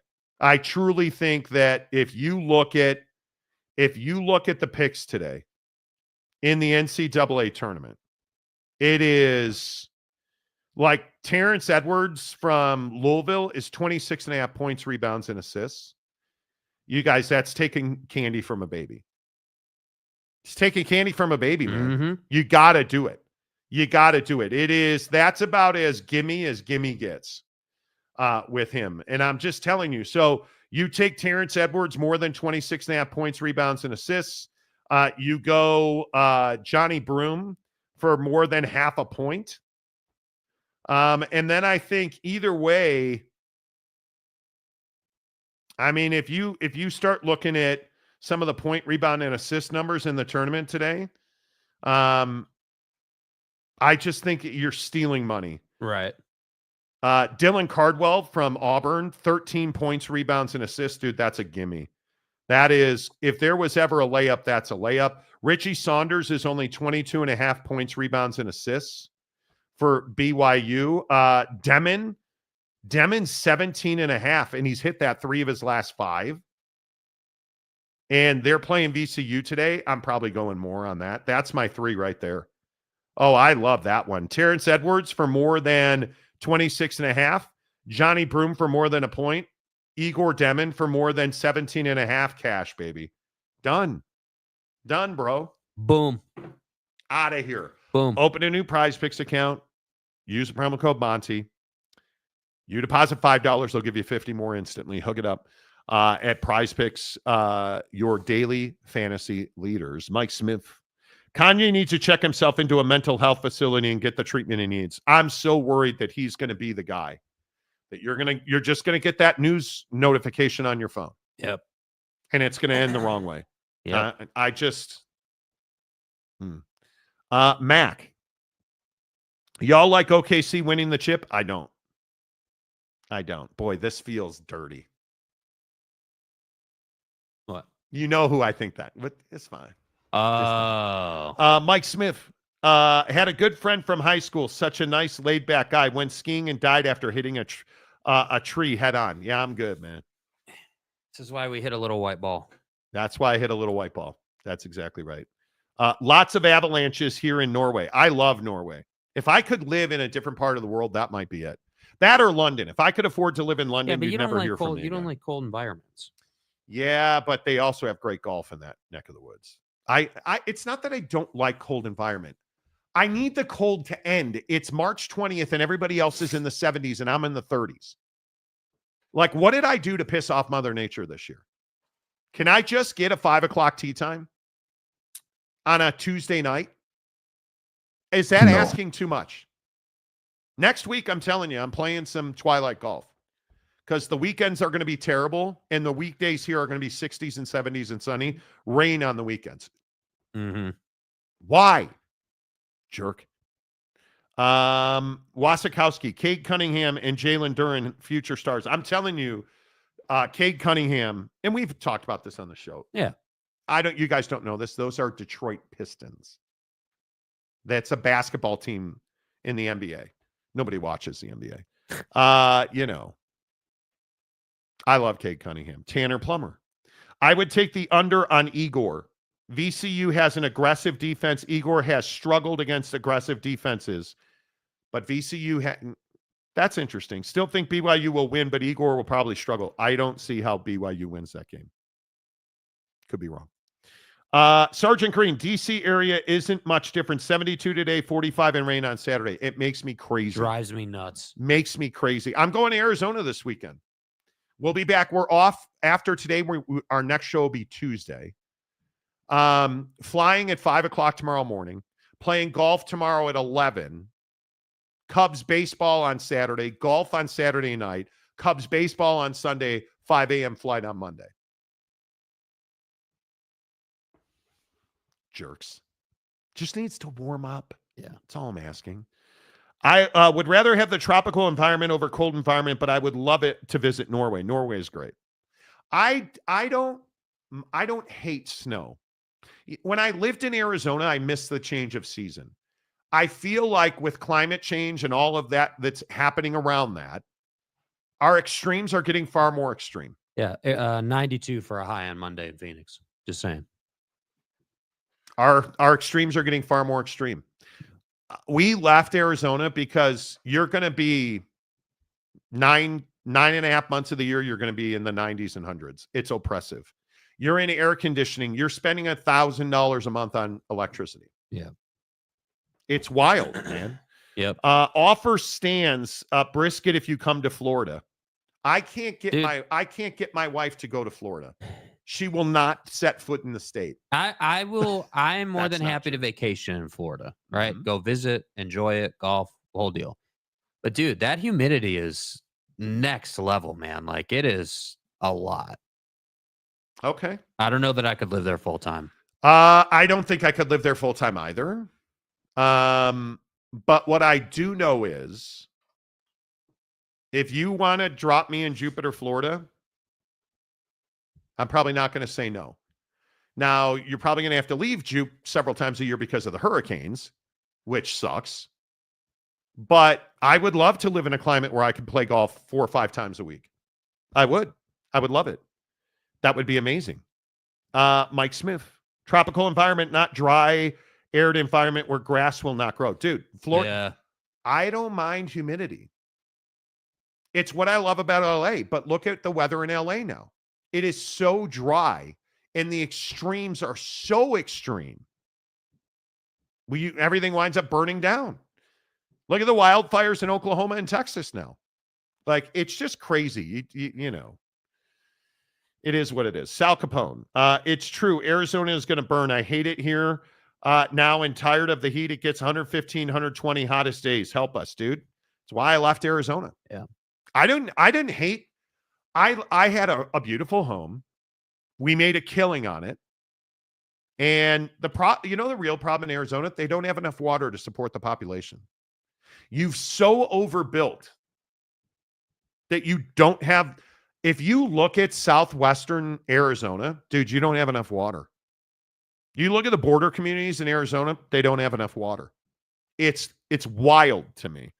The summer months are crazy hot, but October to March is tolerable. Yeah, it is. Yeah, it is. Mike Smith. Hot humidity sucks, but not as dangerous as dry heat.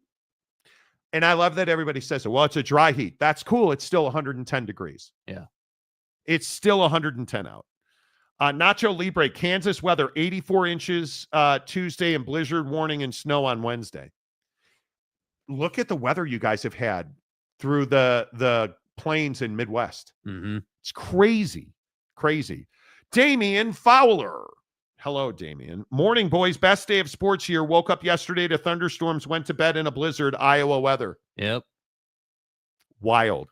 Maury Alvarez. The worst humidity is for 3 to 4 months. You deal with pretty bad cold for just as much or longer. Yeah, I don't disagree with that. Charles, 90s are perfect here. No humidity, 60s in the morning. Where are you, Charles? Sounds like Phoenix. K. Nurin, BYU 75-66. That's K. I love you. No chance. That game is going to, I'm telling you, that is probably the game of the day in Utah. BYU and VCU. I just don't think BYU defensively is good enough to hold VCU to 66 points, dude. That's too light. That's tough. And I think when you look at, do you have the number there, the over-under by chance? That's on TNT, by the way. And yes, VCU is plus 2.5. BYU is favored by 2.5 at 147.5. So if you do some math. Yeah, I don't like VCU to be under 70 points in that game. That had better be a 95-90 game if BYU is going to win it. Yeah. Because what that means is it's running and gunny. BYU's making 35-40% of their threes. They'll win the game. I don't see that happening. And I would love to see, for our show, I would love to see BYU basketball make a long run. Mm-hmm. We have a huge BYU population on this show, and it would be amazing. That would help us a lot. It would be amazing, like Texas Tech making a run. It'd be so good for our show if Texas Tech made a run. if Baylor makes a run, if Oak State wins a football game next year, would be huge. Yeah. Okay. It would be huge. It's what I always say. When the Lakers and the Jazz are good together, this show booms on NBA. Mm-hmm. Unfortunately, the Jazz are not good. That's what I'm saying. Like, it's not rocket science. All right, a couple more, because then there's some things I want to talk about. Thunder Snow, remember that dude on Weather Show having a full-on orgasm during on-air because of Thunder Snow years ago? Very rare phenomenon. Sal Capone. The good thing about being so hot in Arizona is the pool parties are crazy and the ladies are, oh my. Stay hard. Exactly. Hello. Yeah. John Dry.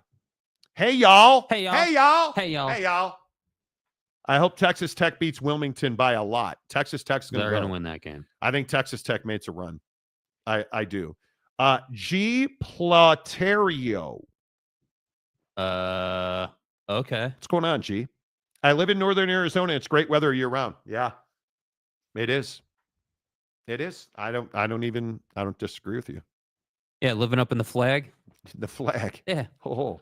Oak State football never safe on the Money Show. Exactly right. The Money Show. You know. Okay. The Money Show. I haven't heard that one before. The Jerk and Money Show. Right. I'm just saying. Hour number 2 of the Monty Show, presented by our good friends at the Advocates. Hey, you guys. Jake walked into the studio talking about a certain college quarterback this morning. And I'm very curious. Do you agree with him about our good friend in Tuscaloosa? Hi, Sarah. Your dad told me about your accident. Can you tell me how it happened? Still kind of going through it, but I was stopped at a light, and then this car I heard it come up behind me, and bam, and it's kind of like in slow motion. The Advocates at theadvocates.com. That's exactly how it happens. And the thing that I love about the Advocates is no matter where you are, you need to be on a phone, a video call, you need them in person. The Advocates are going to be there for you. They service you the way you need to be serviced because they understand that compassion and empathy go a long way. You don't need to worry about the claims process. Let the Advocates handle your claims process. Let them fight the insurance companies. Because I'm telling you now, you get into an accident, your insurance company is not going to fight for you. They're going to fight you. They're not going to fight for you. They're going to fight you and make sure they pay you as little as possible. That's where the Advocates come in. In your worst days, when you've been in an accident, you got hurt at work, you had a terrible slip and fall, you need clear, risk-free advice. That's what you get 24/7, 365 at theadvocates.com, where you can chat with an injury attorney live online, and it won't cost you a dime at theadvocates.com. So Jake walked into the studio this morning. Yeah. Jalen Milroe needs to change positions. So I want to tell you, I have watched a lot of dudes in their underwear. Yeah. Run the 40-yard dash. This is not a 4.37.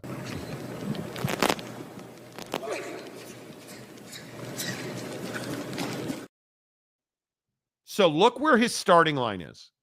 Watch Jalen Milroe take a huge step to his right. Right there. That's not a 4.37. Now, this is not at the combine. This is hand time by scouts at Alabama. But again, notice the huge step to the right he takes. Right there. And then corrects back onto the hash mark. You're not running a 4.37 unless you are running in a straight line. Mm-hmm. Is Jalen Milroe fast? Yeah, nobody's ever doubted that. Right. But is Jalen Milroe somebody that's like, well, goddamn, dude, I got to have him as my quarterback when the game's on the line and we're 4th and goal, and I need him to throw a 7-yard fade to the corner to win the national championship? Nah, I'm okay. Jalen Milroe, phenomenal athlete. Mm-hmm. Does anybody question that? Nope. Jalen Milroe, I would agree with Jake, is not an NFL quarterback. Now, is he a running back? I have no idea. Can he be a tight end? Can he be a wide receiver? I have no idea. But let's not get carried away and start talking about how, we're going to draft Jalen Milroe, Jake, and he's going to make over our franchise. Yeah, I think that people are just taking it too far. I mean, they I saw it all over the place yesterday. People were like, oh, well, he ran a 4.37 and Michael Vick ran a 4.33. This guy's going to be the next Mike Vick. No, he's not. And I'm like, dude, relax, dude. Mike Vick could actually throw the ball. Mike Vick actually had a great deep ball. Mike Vick was one of the most talented quarterbacks of his time.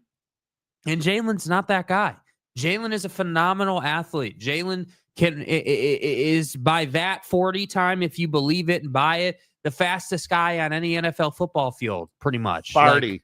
Like you're outrunning everybody. But the problem is he's not a gifted thrower of the football. And there's nothing wrong with that. So it's okay to say, yeah, we're either going to need to develop the hell out of this kid at the quarterback position, or we need him to change positions. Make him a slot receiver. Like, it's not that difficult. This guy doesn't need to be the best route runner we've ever seen to be effective. I mean, I just don't know why this is such a difficult concept to understand.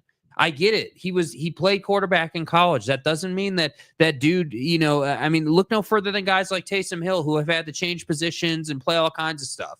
Like, it's been done before. It has been. But Jalen Milroe either needs to improve his ability to throw a football and run an offense, or he needs to change positions. And I just don't think his 40 time is indicative of his ability to play the quarterback position. Yeah, as you guys hit the like button right here on the Monty Show, and if you're watching on Facebook, if you're watching on Spotify, X, please come on over to YouTube. Just Google search The Monty Show, Monty, The Monty Show.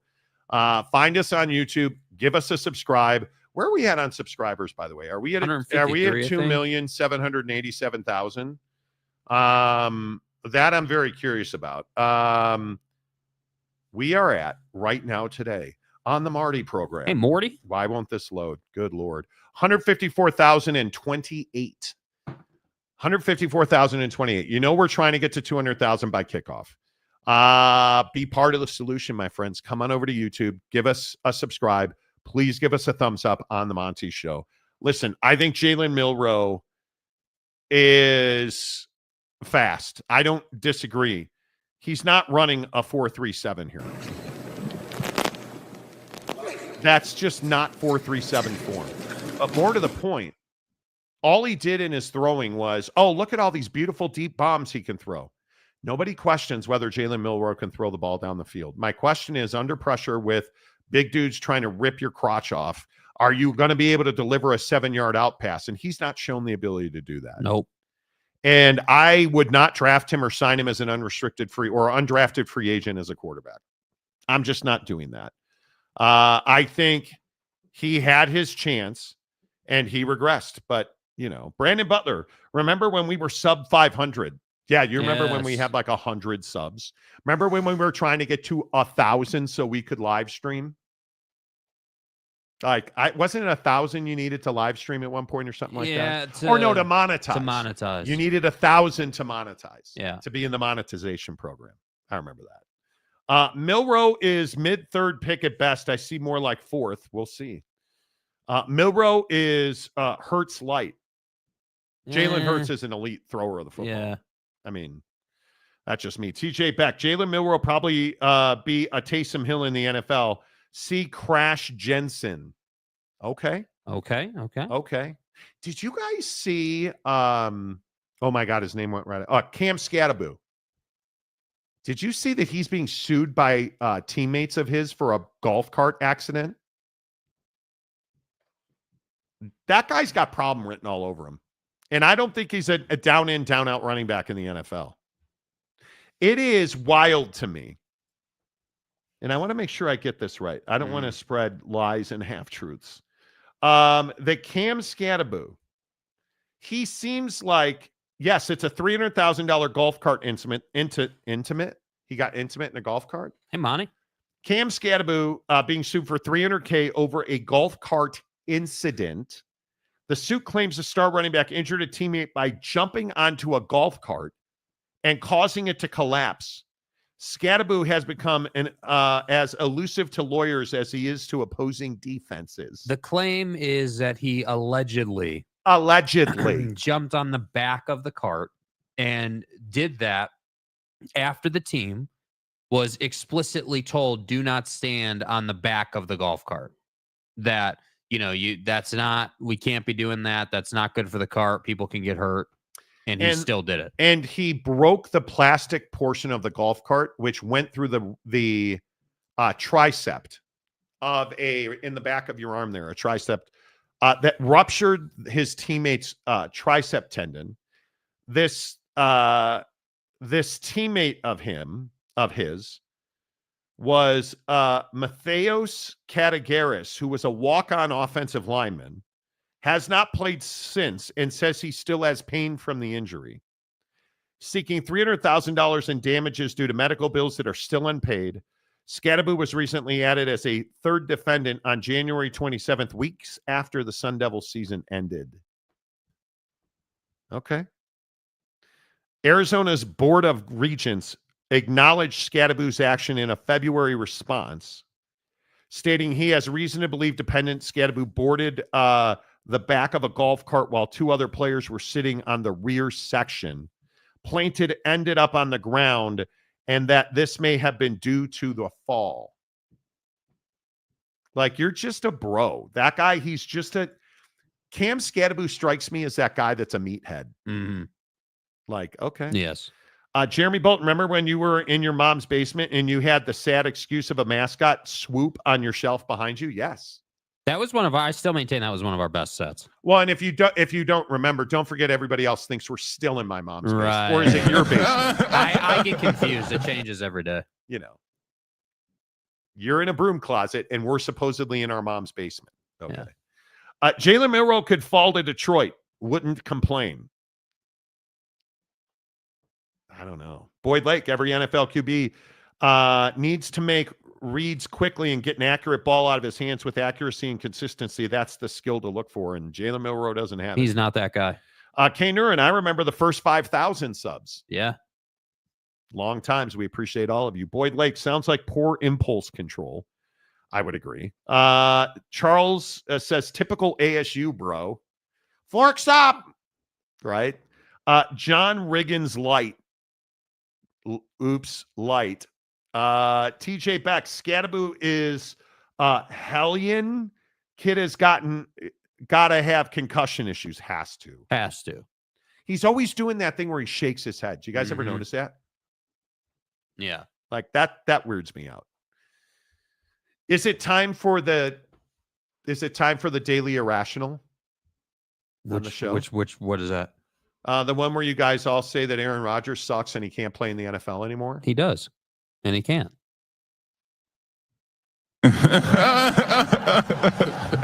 The Pittsburgh Steelers, allegedly, are willing to wait as long as it takes for Aaron Rodgers. Willing to wait as long as it takes for Aaron Rodgers. And I think that Aaron Rodgers, again, has found himself in a unique position that there's nobody better available to the Steelers, so he's going to make them wait. And I am of the opinion now, especially since this is the only story ESPN ever talks about, I am of the position now that Aaron loves the attention. And I think Aaron Rodgers is probably at his crib in Malibu, working out, getting ready for his darkness retreat so he can skip OTAs. And I think Aaron Rodgers loves the attention. And I've come around a little bit to the idea that I guess they don't need to be in a hurry. Don't need to be in a hurry. But if you're the Pittsburgh Steelers, do you really want to be waiting on Aaron Rodgers? No. If you're Russell Wilson, are you the fallback plan? Are you the slump buster for the baseball team? Yes. Kind of feels like that. Yes. Kind of feels like that. Yes. Russ hasn't signed. He visited New York. He visited Pittsburgh. Why haven't they made that decision yet? I'm curious. Oh, I know why. Yeah, because they're waiting for Aaron Rodgers. Because the Giants and the Steelers, and let's be honest, it's the Steelers are waiting to sign Aaron. And if you're Aaron Rodgers, I will say this. You know where you're going to play next year. You're not. Why would you go to the Giants? You're going to the Steelers. Yeah, you wouldn't go to the Giants. You're going to the Steelers. He knows that. I know that. All of his ex-hot girlfriends know that. I'm sure his Reiki master knows that. Right. His chi coach knows that. His butthole knows that. Right? Like his feng shui advisor knows that. Yeah. I don't have any other weird traditional Chinese medicine references I can make. Just to say his Qigong practitioner knows it. Yeah. He's immunized already. What are we waiting for, Aaron? Yeah. I don't think there's another conclusion that you can draw. I don't know. There's nothing else that would be holding this back. Any normal human being would have said, okay, cool. I want to go ahead and get this locked up. I want to get this done. And I want to, move forward. That's what any normal guy would do. But no, not Aaron Rodgers. And so, again, and I tend to agree, he likes the attention. But furthermore, he's going to draw this out. He's going to find a reason to miss OTAs and he'll show up for camp. He's the same guy he's always been. And again, this is why I say I disagree that, that you just throw them right in there and they're going to go out and compete for a Super Bowl. Does the talent say that they're capable of that? Sure. Will it actually happen? I have my doubts. Because Aaron goes in there, and listen, here on the Marty Show, we've told you 100 times Aaron's an asshole and he ruins everybody's chemistry. He does. Look at all the teams he's been on. He's torn them apart. Yeah. You mean all two of them? Yeah. Yes. Yes. His acupuncturist knows where Rodgers is going. And the guy who does the cupping on Aaron's back knows where they're going. And it's very powerful. Right? They know. Brandon Butler, A-Rod likes the attention. I don't see any other QB holding court once a week on national TV. End of the day, dude is going to sign after the draft. You can't have him sign after the draft. Yeah. At some point, because if you're the Giants and you sign Aaron Rodgers, does that change your draft plans? Yeah, I think it does. Mm-hmm. I think it does. And I don't think if you're like Cleveland's the one that's on the outside looking in here. Cleveland's starting a rookie at quarterback. Yeah. Like if you look at Mel Kiper, Mel Kiper's mock draft, I think very clearly, I think everybody has moved to Cam Ward as the number one pick of Tennessee. He's got Abdul Carter going to the Cleveland Browns at number 2. If you are the Cleveland Browns and you don't draft a quarterback, number 1, what are you going to do for a starting quarterback next year? You just signed Myles Garrett. Your answer is as good as mine, dude. I don't know. You just signed Myles Garrett to a massive deal. Mm-hmm. For 15 seconds, he was the highest paid non-quarterback. You just signed Myles Garrett to a huge deal because Myles says he wants to win Super Bowls. You're out of your mind. You stayed in Cleveland because you're going to win Super Bowls there. Never. Right. Can you afford Shedeur Sanders as your starting quarterback when Myles Garrett's talking about winning the Super Bowls? Well, you're going to have to. I mean, I wonder if part of the Myles Garrett thing was them, like him just, like Myles just saying, hey, I'm good. I just wanted the money, and here we are. Are you telling me you're starting Kenny Pickett? Is that what you're telling me? That Kenny Pickett is your starting quarterback? Wouldn't you rather draft Shedeur Sanders? Yes. I would. Yes. Right? And then who's sitting there at number 3? The flipping Giants. Okay, if Aaron Rodgers doesn't sign with the Giants, you're drafting Shedeur Sanders or probably Jackson Dart. If we assume Cam Ward's going number 1, number 2, they're taking Abdul Carter, who's going number 3. Got to be a quarterback with the Giants. Yes. But if you sign Aaron Rodgers, that probably puts you off a year. Yeah, there was some NFL guys are saying that there's a chance that, the team that signs Aaron Rodgers would still, like if it was the Giants, obviously this doesn't apply to the Steelers because they're way down in the draft, but like if it was the Giants that signed Aaron Rodgers, they would still probably draft a young quarterback because Aaron's only a year or two solution. So I think that's still a possibility. Would you do that this year on a light quarterback year? Yeah, I don't know. That's what makes great front offices, how they decide to go about that. I mean, again, the Giants haven't had a quarterback since Eli, and I I sit here and I say, like, the teams that want to compete and have a chance to, like, because the Giants could easily be a wild card team. They could put a roster together that could go out and fight for a wild card spot. But they don't have a quarterback, and they haven't. Every day that Aaron Rodgers makes teams wait, it plays into bro, everywhere he goes, he's a cancer. Every day it plays into he dumped Olivia Munn. Yes. He hates Danica Patrick. Yes. That he hates Shailene Woodley. Facts. Destroyed Shailene Woodley. Physically and provisionally. Probably too much. The point is, it plays into all those stereotypes. Aaron Rodgers knows where he's going to play next year. And if he doesn't know where he's going to play next year, I don't want him on my team. Mm-hmm.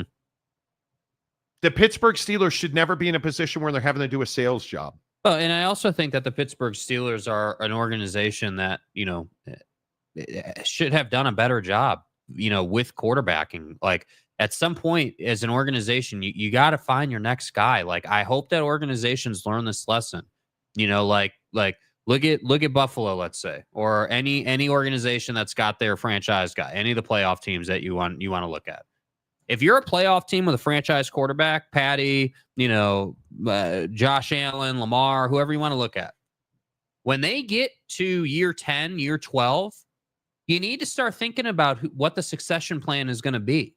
You need to start considering, okay, hey, like, this guy's in year 15, like, probably time to start looking at who's next, and doing that, because these organizations that wait and want to retread and stretch this window out, like, it puts you in a bad spot. How many years did the Steelers try to elongate Ben's career, right? Ben Roethlisberger probably played 2-3 extra seasons that probably didn't have a lot of business playing. He was a statue back there, just standing around, could still throw it. And they felt like he gave them the best opportunity. But I feel like the as much as it is, like, uncouth to say to a guy like Ben Roethlisberger or, Aaron Rodgers or whoever you want to put Tom Brady, like, it would have been uncouth to say to Tom Brady, hey, yeah, man, like, screw you, you're a legend, done. You're done. You're done. You're not going to say that to him. But I do feel like these franchises need to do a better job of saying, like, hey, who's going to be next? Because if we don't know who's next, we're going to go 5 years, 5 seasons without a guy, and we're going to be a mediocre ass team that's in cap trouble because we wind up paying defensive ends all league money because we have money sitting around. That's the problem. And so I like what the Lions did in that when they traded Stafford, right? That might be the best example. Hey, we know that we got to move on from Matthew Stafford. What are we going to do? All right, let's make a deal. And now you're right back in the playoff picture. You're a good team. You're relevant. Like, things are going the right way. So I look at these organizations and I say, okay, the Patriots haven't recovered yet, right? I like Drake May. He's a good young quarterback. Yeah. But they haven't recovered yet. They're not a playoff team again yet. You look at the Jets. When's the last time the Jets had a real quarterback, dude? When is the last time? Ken O'Brien. Like, honest to God, dude. Like, when is the last time the Jets had, like, a no doubt about it great quarterback playing for them? And I would include Aaron Rodgers in that conversation. Even him last year. He was still a 1-year Band-Aid. Like, it's the Bears syndrome. So at some point, we just have to get better at saying, okay, yeah, this guy's coming to the last quarter of his career. What are we doing next? Because you can't do nothing. Yep, breaking news out of the NBA, and it's a big one. The Boston Celtics have been sold for $6 billion, according to Charania. Shams bomb money. Bill Chisholm, managing partner of Symphony Technology Group, has agreed to purchase the Boston Celtics from the Grosbeck family for $6 billion. The largest sale for a pro sports franchise in North American history. Wowzer. Would you pay $6 billion for the Celtics? No, I would not. I think, the Celtics are an iconic franchise, obviously. Like, but if it was my $6 billion, probably not. No, I don't want to own the Celtics that bad. If you're asking me what franchises I would pay that kind of money for, the Lakers for sure. I think, I'm much more of a Lakers guy than a Celtics guy. I would love to find the opportunity to, own the Cubs or the Giants, certainly, or the price tag doesn't surprise me. The Celtics are one of the most iconic $6 billion. franchises. Yeah, they're one of the most iconic franchises in all of sports. So that the price tag doesn't surprise me.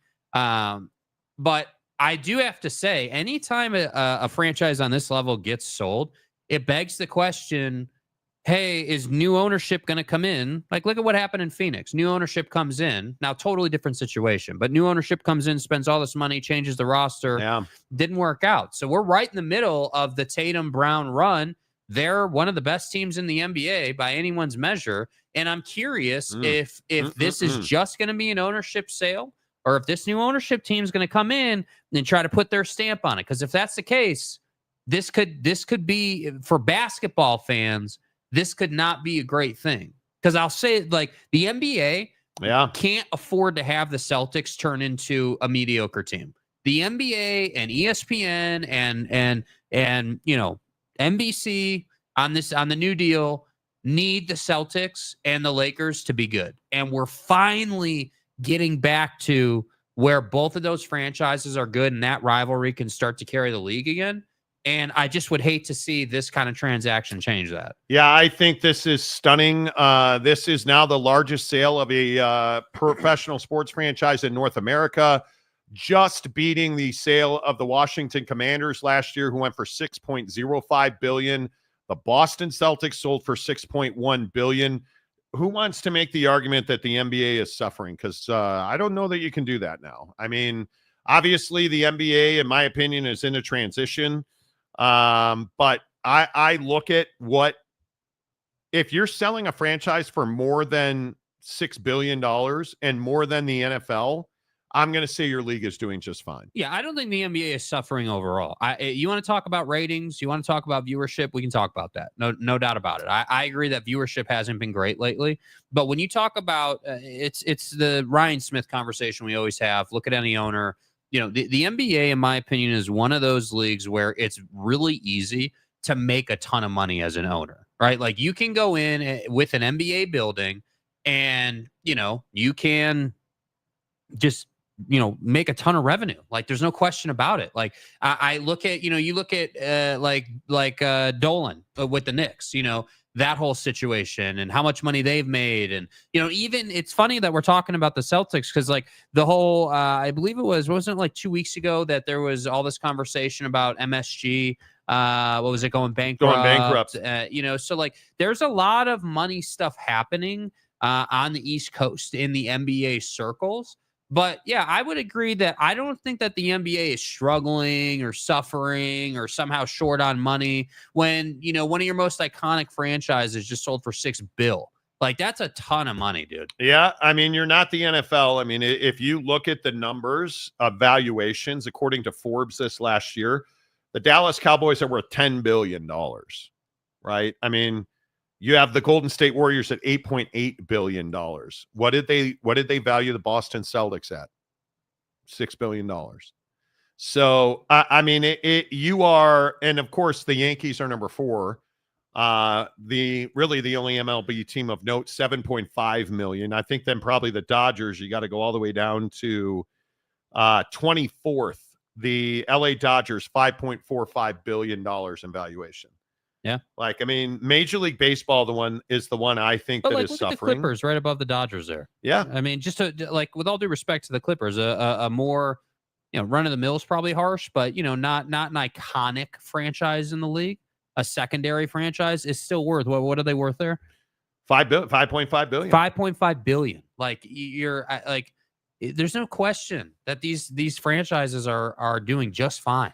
And how the Chicago Bears are top 20 on this list at 15 at 6.4 is amazing. But the Boston Celtics sell this morning for $6.1 billion. And I will continue to tell you, we are all in the wrong line of work. Yeah, no kidding. You need to be a venture capitalist, apparently. But I feel like if I could own any team, in the comments section, if you could own any team, would you own the like button? I would tell you to own the like button today just by hitting it. In the comments section, please hit the like button. In the comments section, what franchise would you buy? If you could buy any pro sports franchise, which one would you buy? Yeah, that'd be a tough one, dude. That'd be a really tough one for me. I think I would, and you could buy a college team too, by the way. I mean, for me, it's probably the Lakers or the Cubs. Yeah. I think not the Bulls. I love the NBA, but not the Bulls. It would probably be the Cubs or the Lakers. To be able to be involved in the Chicago Cubs on a daily basis, that would be a dream come true. Yeah. You know. So Seattle and Vegas need $6 billion to get an expansion team. I don't know, but it's going to be billions. Jeremy Bolton, you know Ryan Smith plans on revitalizing downtown Boston, right? There you go. Real billionaires doing real business, unless you're Ryan Smith. Rock and Rand, if the Celtics are worth $6 billion, how much are the Yankees, Dodgers, Lakers, Knicks, Cowboys, New York Giants worth? Yeah, we went over some of those. Yeah. There you go. If the Celtics go bad, do you think TV companies say we want to say on who can buy your teams? No, I do not. No. That will never happen. Ahmad, the question is, why is one of the best teams in the NBA and one of the most iconic franchises in sports being put up for sale? No, I don't think that the Grossbacks have won.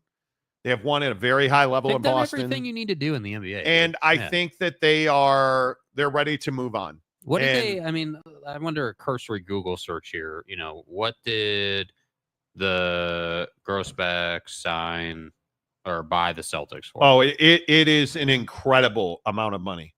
$360 million. Yeah, they. So let me get this right. You just sold this for $6.1 billion. And you bought this team in 2002 for $360 million. It's incredible. This has nothing to do with anything other than profiting, dude. It is. Which, incredible. By the way, I'm not holding that against them. I'm saying that this is great business. I don't even know. I don't even know how you define how much money the Grossbacks have made on this. You know, I can you even math that in your head? Hey Siri, what is 6 billion minus 323 million? That would be 5,677,000,000. They made $5.6 billion on this investment. If you just go what we paid versus what we got, what we sold it for, who's saying no to that? Yeah. I'm not. They made $5.6 billion. Nothing's wrong with the NBA. Yeah. Nothing's wrong with the NBA. That's wild. I said $5.6 billion in profit. My God. That's unbelievable. Brandon Butler said the Bears. Jeremy Bolton said Bishop Sycamore. Here I thought I was going to get a Utah Tech bomb. Yeah. I buy the Cowboys to hire GM worth a damn. Okay. Old Tatanka, with $457 million in annual revenue, Boston wouldn't be bad. There you go. Would be the Cowboys, Mike says. Just so I could get big and little Enos out of there. Otherwise, it would have to be one in Florida, and I could live in the Keys. Almost went to Key West for New Year's. Would buying a golf course be considered buying like in this conversation? You know, if you could buy any golf course, which one would it be? If you could buy any golf course, that's a really. It tough wouldn't one, be dude. Augusta. Everybody says Augusta. I don't think it would be Augusta. No, I'd want one that's more attainable for the public. Like, I'm not saying a Muni or something. I want one that you want like a Pebble or a TPC, yeah, or like something that is a really nice course, but that the public has access to. And you know, I mean, like, you know, we really like Pelican Hill. I would love to own Pelican Hill. That would be incredible, you know, or, you know, I mean, there's so many, obviously, but I love Pelican Hill. I do. Consolidate Detroit sports. You only get one. Maybe the Jazz are worth $3 billion. I'm not talking about that, dude. They're not.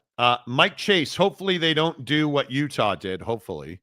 I'd buy the Cowboys and let people that know how to run it. Hell, I'm not even a Cowboy fan. I'd love to own the Blackhawks for sure. Oh, I would love to own the Blackhawks. Yeah, I would agree. San Diego FC for $500 million expansion fee. Just expansion fee for an MLS team. Nah, I'm good. Chargers, move them back to San Diego. Be worshipped as a hero, except the midget plant fan. Well, there is that. Mr. Preston, I'm buying the Mets. See, there you go. I think I'm the Cubs. The Cubs or Chelsea Football Club would be my two. Yeah, I think. With declining viewership in the NBA, it is smart to buy an NBA. Is it smart? Yeah, I think it is. Because it's secular. It won't be. Yeah, I mean, you're at the end of a golden era in the NBA right now. So while yes, you are, again, they bought the Celtics for $360 million or whatever, 327 or whatever it was we just said, and they sold it for $6 billion. Yeah. Like, if you're getting in now, there's no reason, the people buying the Celtics wouldn't project that the Celtics would be worth $10 billion in 15 years. Yeah. Because you think about it, if you're going to buy an organization, you're going to own that for a couple decades at least. I agree. So that's definitely going to appreciate, and you're definitely going to keep, going forward. Yeah, it's going to appreciate. Yeah. There's no doubt about that, Dan from Queens, you're on the Fan. Not Dan from the Bronx, Dan from the Queens. Yeah, Mike and the Mad Dog. Yeah. Lakers or Knicks, Celebrity Row. So, yeah? okay, let me ask you this. If you're an owner of a team, are you sitting courtside every night? Yes. Like, are you all about it? If I am the owner of the Chicago Cubs, yeah, I am probably in a luxury suite. Yeah. But I'd want seats right off the dugout because I think that's the best angle. I'm not a guy that sits behind home plate. That's not my thing. But I'd have a luxury suite. Yeah, no doubt. No doubt. For sure. Jeremy Bolton, the Utah Tech. Exactly. Rock and Rant, they made 20 times their investment, but crypto bros asking what's wrong with the NBA because they sold it, right? Yeah. Crazy. Think about the fact LHM bought the Jazz for $22 million, then sold them to the Hairline for $1.66 billion. See, like that's a great investment, you know, and I think that, again, it's all percentages. Everyone wants to look at, $1.6 billion is not a lot of money. Well, yeah, but if you look at the percentage of profit, that percentage is still an incredible amount. Yeah. Delaric, I would get Pebble. Can't go wrong with Pebble. Yeah. If you are... Did you guys hear this Scotty Scheffler thing? Scotty Scheffler absolutely eviscerated the Live Golf guys the other day. I think it was Scotty who said, yeah, he's like, they made a choice, screw them. He essentially said they made a choice, screw them. Yeah, he said, I believe he said something to the effect of, hey, because the question was like, hey, does how do you view the game getting back together? Or, basically something like that. And he was like, go ask the guys that went to Live, go to wherever those guys are playing this week and ask them about putting the game back together because we're doing just fine, and it just was savage. Quote Scotty Scheffler, if the fans are upset, then look at the guys who left. We had a tour. We were all together and people that left are no longer here. At the end of the day, they were that's where the splintering comes from. Scheffler said, I definitely missed the competition. They got some pretty good players on their tour. I think the PGA Tour has by far the best players in the world. And again, and I know you all mocked me for this when I said this about Live, but you're not going to put them on FS1 and think that the TV audience is going to grow. Yeah. This past week, the players outdrew Live Golf. The PGA Tour was at the Players Championship at Sawgrass. They outdrew Live Golf on FS1 100-1. Yeah. But why is that? Because you were playing, where were they? In Singapore, I think. Mm-hmm. So you're not live. You're live in the middle of the night. Nobody understands the team sport at Live. Nobody understands it because there hasn't been an effort to educate people. Yeah, and then nobody cares about the course. And the biggest names at Live are not winning. Nobody knows who Joaquin Neiman is. Bryson's not winning. Like Dustin Johnson was in contention at that tournament. Finally, he didn't win. Brooks is not winning. Bill. They're incredibly important players who are not motivated to win. Mm-hmm. They got paid. I just thought that was a little interesting look at it. I would buy the Rangers. Lamont Tucker would buy the Jazz. Rock and Rant. Lamont, you do a good job with the Jazz, I think. People need to stop thinking that the NBA's only value is their U.S.-based viewership on linear TV. It's only one piece of it. Did we not learn anything from the Japan series that just happened with the Cubs and lawyers? People criticizing Major League Baseball for starting their season overseas in another market, and they did incredible numbers, dude. I can only tell you my experience with this Japan series. Yeah. Now, I wanted to... I know. I held you back. I wanted to go. Some people did not.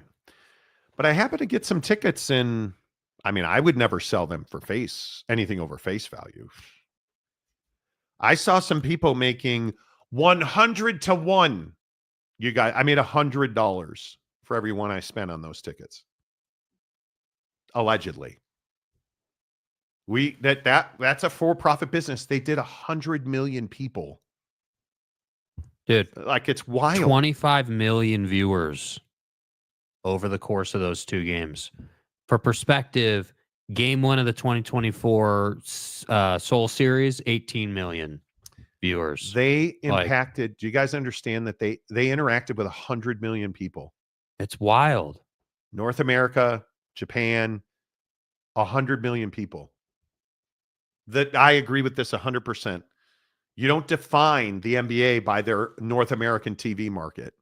Did anybody hear what Jimmy Pitaro, hey, Jimmy, the boss at ESPN, said? First of all, he said, I'm not going to be the new CEO at Disney. No thanks. And then he said, we're going to look for a completely redesigned and enhanced ESPN app by the fall. ESPN, who it was slow to leave cable and satellite subscribers. There's no question. Yeah. And then they went to all in on digital, all in on streaming. And now they're the behemoth.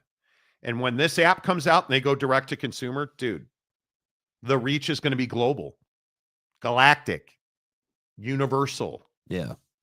It makes a lot of sense. Wasikowski, if I had to choose, it would be the winged wheels. Yeah, you're dumb. Up Van Jim, can I just be the counter to Phil Knight for well, you could.